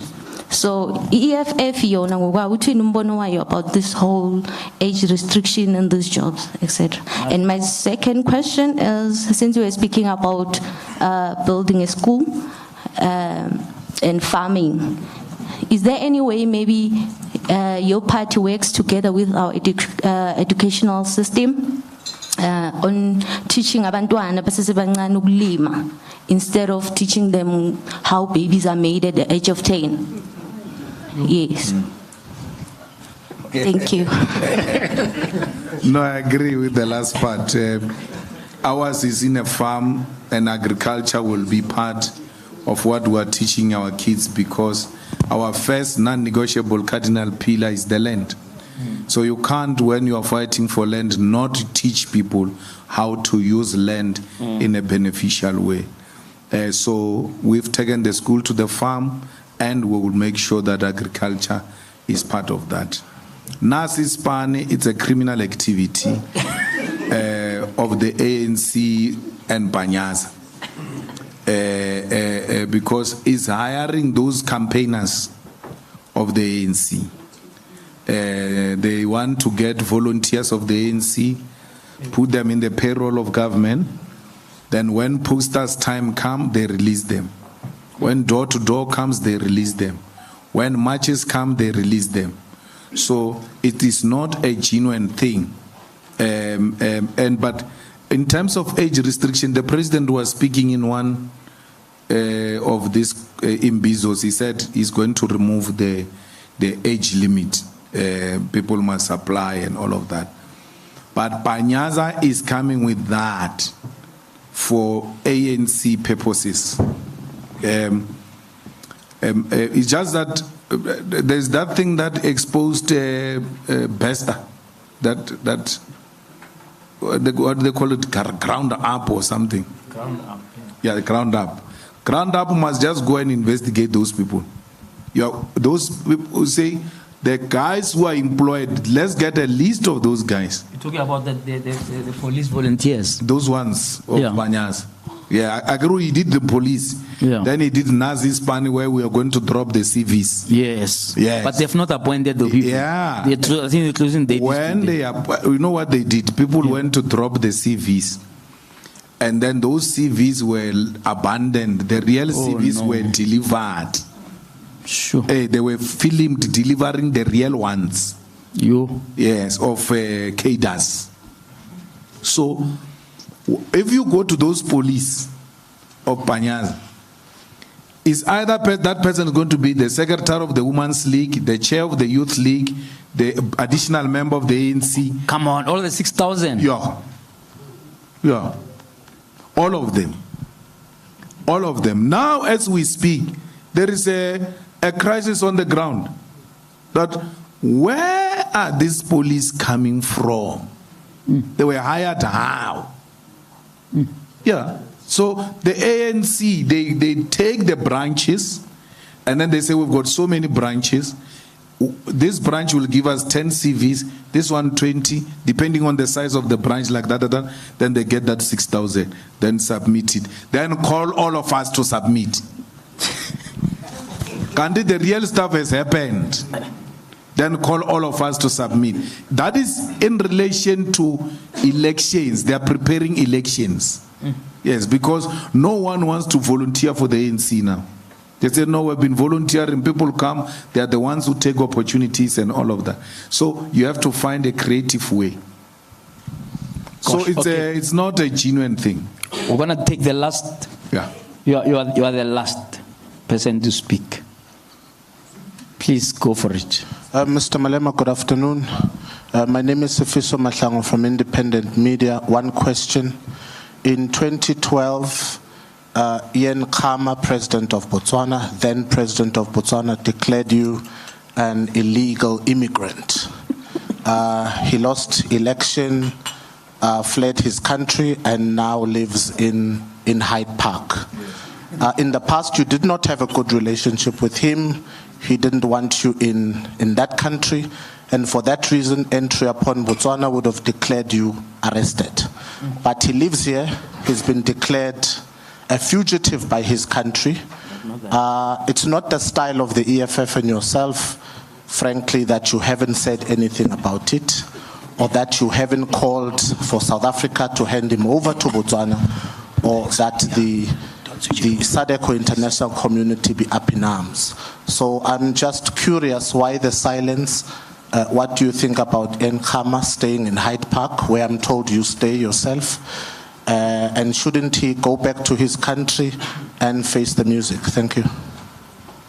Well, I stay in Hyde Park. When you say I'm staying in Hyde Park, that guy is laughing as if it's a joke.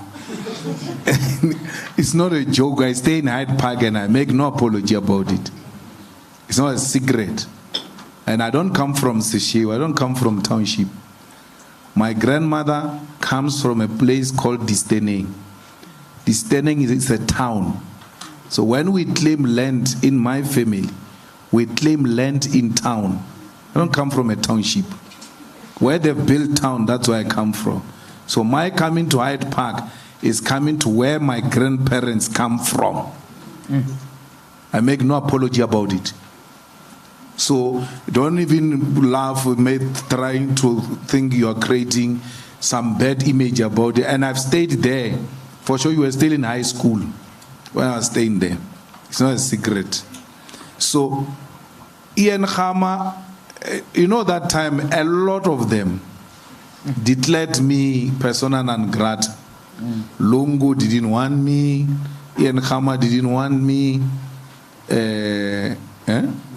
Muswati didn't want me, and all of that. And one day when I went to Lesotho there, that Ian Khama comes to greet me. I'm like, this guy, okay, there's no problem. Like, and you know, you are in a foreign land, you don't want to be bringing attitude in other people's countries. I just cooperated. But he has not been an issue to us. And if indeed he's a fugitive, he has to be taken back home. But Ian Khama has never been an issue. We have never entertained him. Even when he was banning us in Botswana, we're like, what are we going to do in Botswana? To do what? To look for what? So I appreciate that information, because it means I must go and look for him now. The hunter becomes the hunted now. So I will make a follow-up with the police. He doesn't stay in just Hyde Park. He stays in Saxon Hotel. Sure. Yeah, he stays in Saxon Hotel. I know his address. So I will ask the Minister of Police if they are looking for him. I will show them where he stays, so they can go and fetch him and send him back there. They are looking for him. So I know that, but it was one of those things where a person just gets threatened by non-existing thing. You know, I was charged by the ANC for saying Botswana has got an American base and poses a threat to South Africa. Mbalula repeated it a few days ago. Mbalula said Botswana is a threat with an American base. He's not charged. But I was charged for that. And that one didn't want me for that. Because I said, we need to remove the government of Botswana through the people of Botswana and put a government that will dismantle that base, which is putting a threat on the whole of SADC. Because a research was conducted, the landing strip that is there in the army base of Botswana, they say it can land a fighter jet which can take less than 2 minutes if it wants to hit the Union building. So if America says we're fighting South Africa, it doesn't have to send anything from Washington. They are here already. And that's what Putin doesn't want in Ukraine. They want to do what they did here in Botswana, in Ukraine. We allowed it. And our position as the EFF is that that army base must be removed because it poses a threat to SADC. And he didn't want me to say, he banned me for my political opinion. I didn't say we're going to bomb Botswana or anything of that sort. But he was threatened by the honesty that we shared with people. All right. And people need to know that there is a base here which can flatten South Africa in less than no time if America decides to fight with us. It doesn't have to move anything from Washington. Actually, by the time we assemble, our equipment will be gone. Final word as we close, and I want to link it to that question, migration. What I can see now that parties are lining up. If you listen to Gaten McKenzie, now the ANC has gone into NEC now to say they're changing tack on migration. If you were to govern with your views about Pan-Africanism, open borders and so on, how do you tackle the issue of migration? Briefly as we close. What migration? Because there were no borders. Your problem is that you are saying you don't want colonialism, but you embrace the borders that were brought by colonialism here. Amen. There were no borders here. There have never been borders here. And that, is it Berlin Conference? It's not long time ago. It's traceable. The borders started then. The people will never leave their countries to your country if their economy and their government is working. Limpopo is very poor. There is no border between Gauteng and Limpopo. But Limpopo people have not left Limpopo to come to Gauteng. Yet Gauteng has got more resources. Why can't they leave Limpopo and come here? If these people wanted to come here, this fence was not going to stop them. No one wants to come here. They are coming to look for opportunities, and that's what we must encourage with all of you, especially the unemployed youth of South Africa. Let Africa be your playing ground. We were conditioned to think that we are superior and we are a country that is defined out of the continent. There are many countries in the continent that are doing so well. And they can use your skill, and they use dollars, by the way, some to pay. Okay. So our position didn't change. All right. I have no time for borders. Why? I have no time for colonialism. How do you say to me, go and change French on the passport, and then come at the same time and say, leave the borders alone, but remove French. Removing of French on the passport is part of decolonizing South Africa. So you can't speak in folk tongues. It has to be very clear. No one is going to come to our country. They don't have borders in Europe. But when it comes to us, they say, no, you must have borders. Why? The division of of Africa is what makes them thrive. They thrive on the division of the African continent. Can you imagine the minerals of DRC combined with the minerals of South Africa and with a new currency based on the minerals? What we can do to the dollar if we become a United States of Africa with our minerals alone? We can collapse the dollar. We can collapse the strong pound that is based on gold, yet they don't have a gold mine. So why do you allow such things? So my position is informed by that. And someone says, no, we won't vote you if you say such things, we won't vote for you. He's asking me to lie so that he can go around saying politicians lie. When I tell the truth, I won't vote for you. I must lie so that they can vote for me. All right. There were no borders, and we must all of us unite in that call.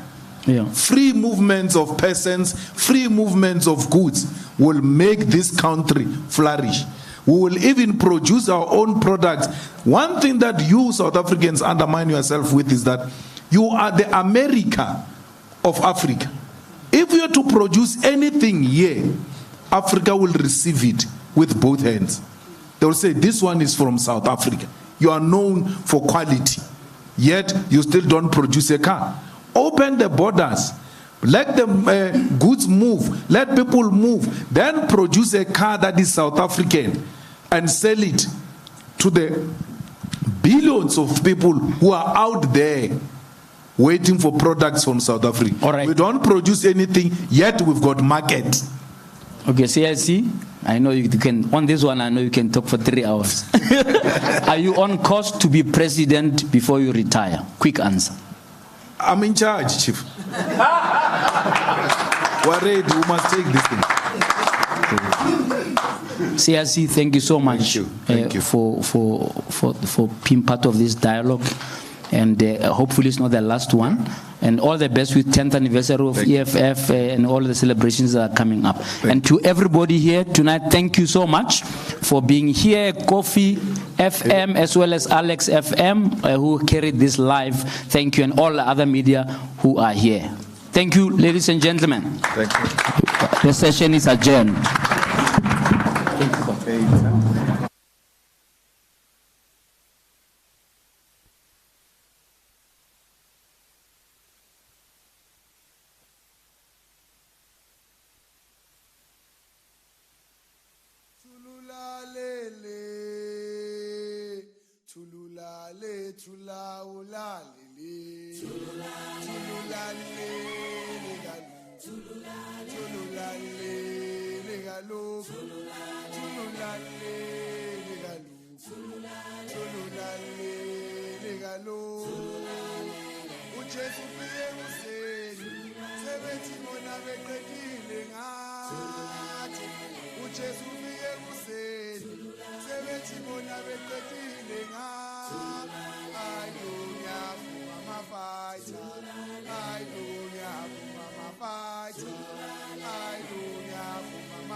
abasebenzi bona beqedile thululaleli kalo thululaleli kalo thululaleli kalo thululaleli kalo libeke lakuthanda khona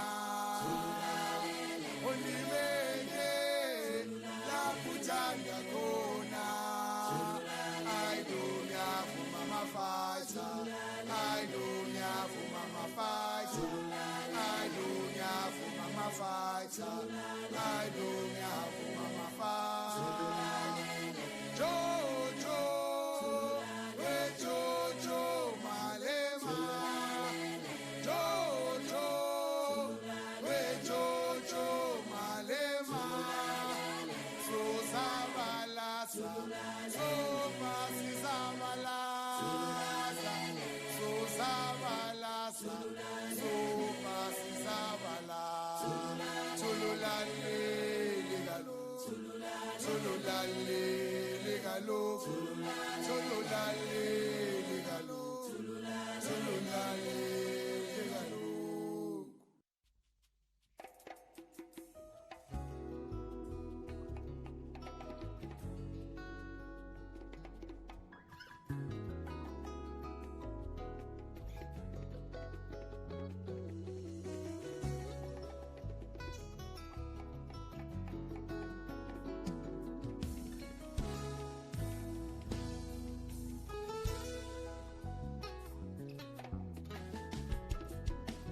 Mugabe, Mugabe, Mugabe, Mugabe, Mashele, Mashele, Mashele, Mashele, Yerere, Yerere. Yerere, Yerere, Lumumba, Lumumba,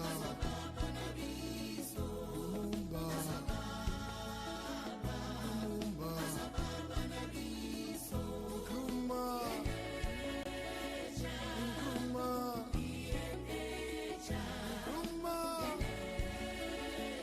Nkrumah,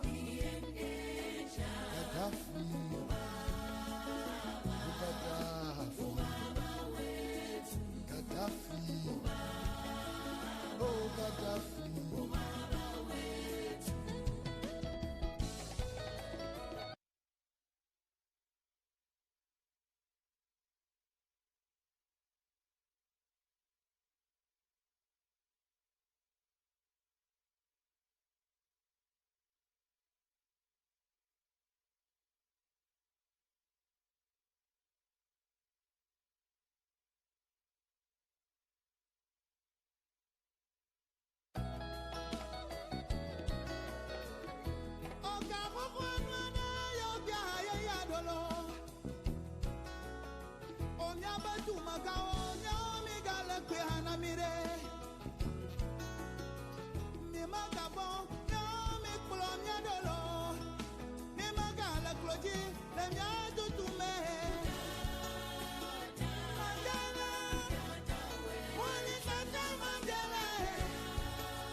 thula ulalele thululalele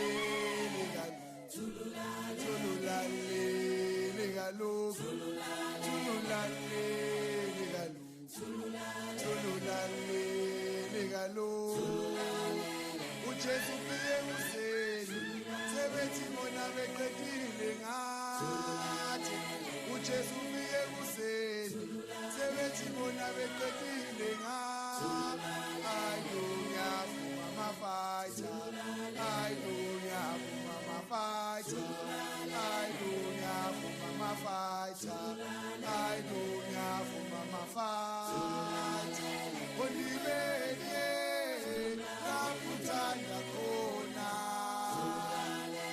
olibeke kakuthanda khona thululalele kaloku thululalele kaloku thululalele kaloku thululalele kaloku bona babengekho njengoba thina sishova amalanga izolo bebangekho njengoba thina sishova amalanga esiyawashova amalanga sofa sizabalaza esiyawashova amalanga sofa sizabalaza thululalele kaloku thululalele kaloku thululalele kaloku thululalele kaloku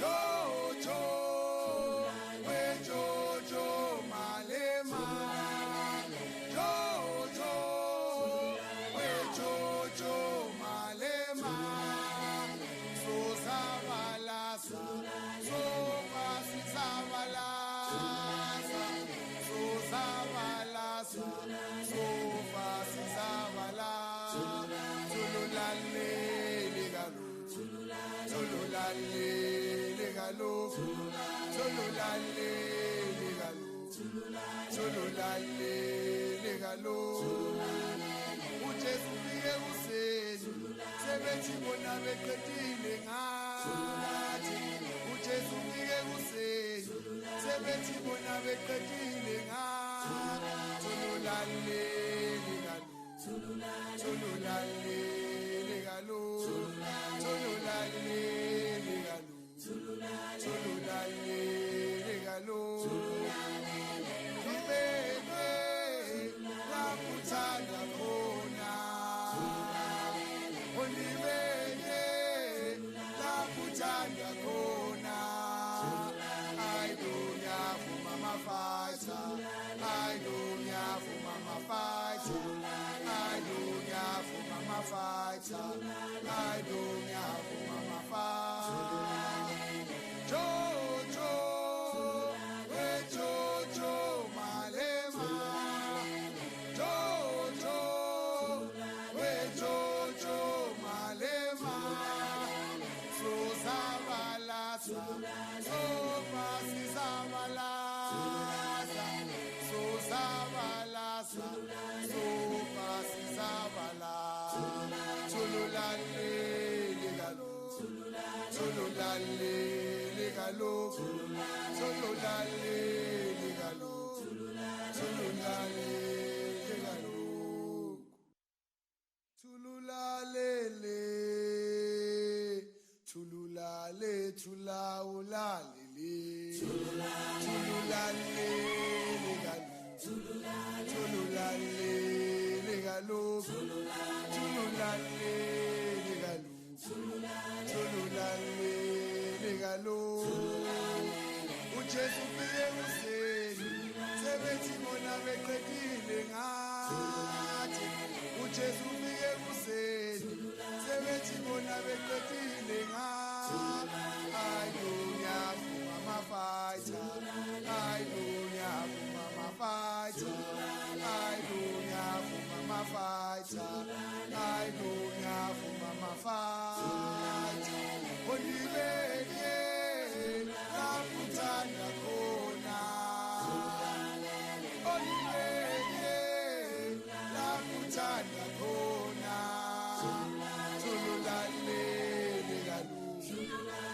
Tululalele galop, tululalele galop, tululalele galop. Ona babengeko, njengoba thina sishova malanga. Izolo bebangeko, njengoba thina sishova malanga. Esiyawashova malanga, zoma sizabalaza. Esiyawashova malanga, zoma sizabalaza. Tululalele galop, tululalele galop, tululalele galop, tululalele galop. Jojo, we Jojo Malema. Jojo, we Jojo Malema. So sabalasa, so fasi sabalasa, so sabalasa, so fasi sabalasa. Tululalele galop, tululalele galop, tululalele galop, tululalele galop. uJesu ufike kuseni, sebethi bona beqedile ngathi. uJesu ufike kuseni, sebethi bona beqedile ngathi. Tululalele galop, tululalele galop, tululalele galop, tululalele galop. Ibeke lakuthanda khona, Olibeke lakuthanda khona. I don't have mama fighter, I don't have mama fighter, I don't have mama fighter, I don't have mama fighter. Jojo, we Jojo Malema. Jojo, we Jojo Malema. So sabalasa, so fasi sabalasa, so sabalasa, so fasi sabalasa.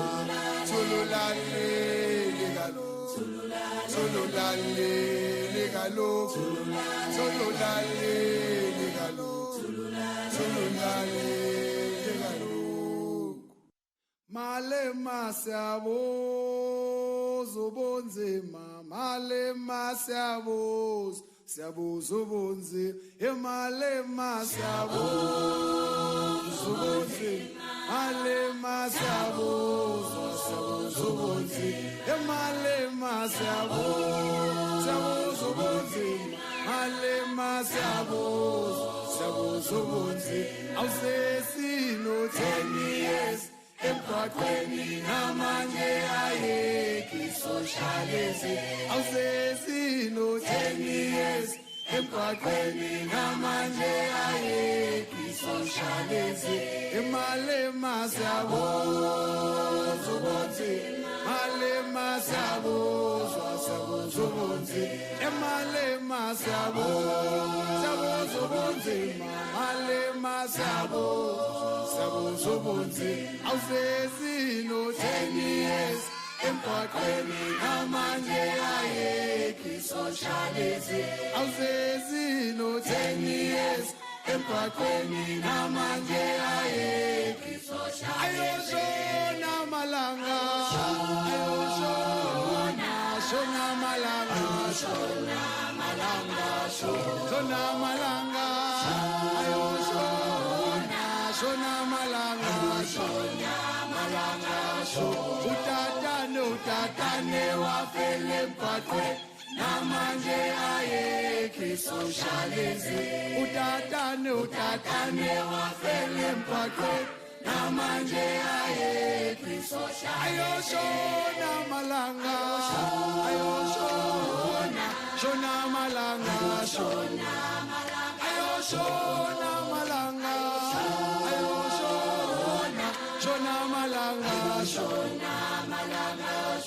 umambosho mamboshi wafele kopi namanje ayeki socialism umambosho mamboshi wafele kopi namanje ayeki socialism emalema sabo zobonzima malema sabo zobonzima emalema sabo zobonzima malema sabo zobonzima umlungisi wafele esikolweni namanje ayeki imfundo yamahala umlungisi wafele esikolweni namanje ayeki imfundo yamahala shona malanga shona malanga shona we malanga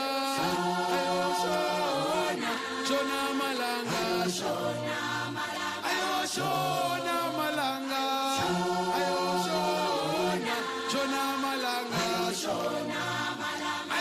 shona malanga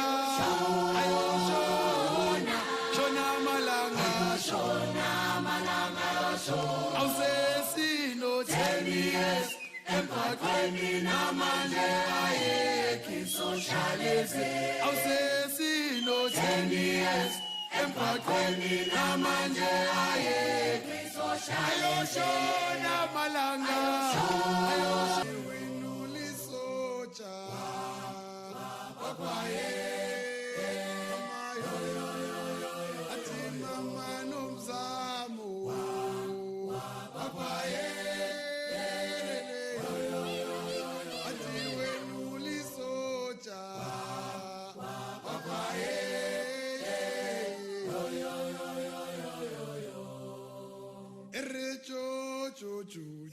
Chuchu Malema, chuchu ikomanda, papaye, amayo, ati chuchu lisocha, papaye, ati wenu ipoza, papaye, amayo, ati wenu ikomanda.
Chuchu Malema,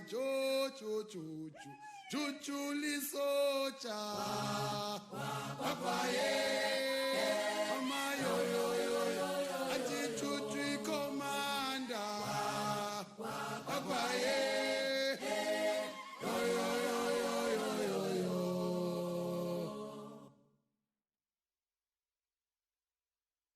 Malema, lifighter lami, nguwe, ebazophela ban, githi ngena we, enasho, ngena we, enasho, ngena we, enasho, ngena we, enasho, nguwe, lifighter lami.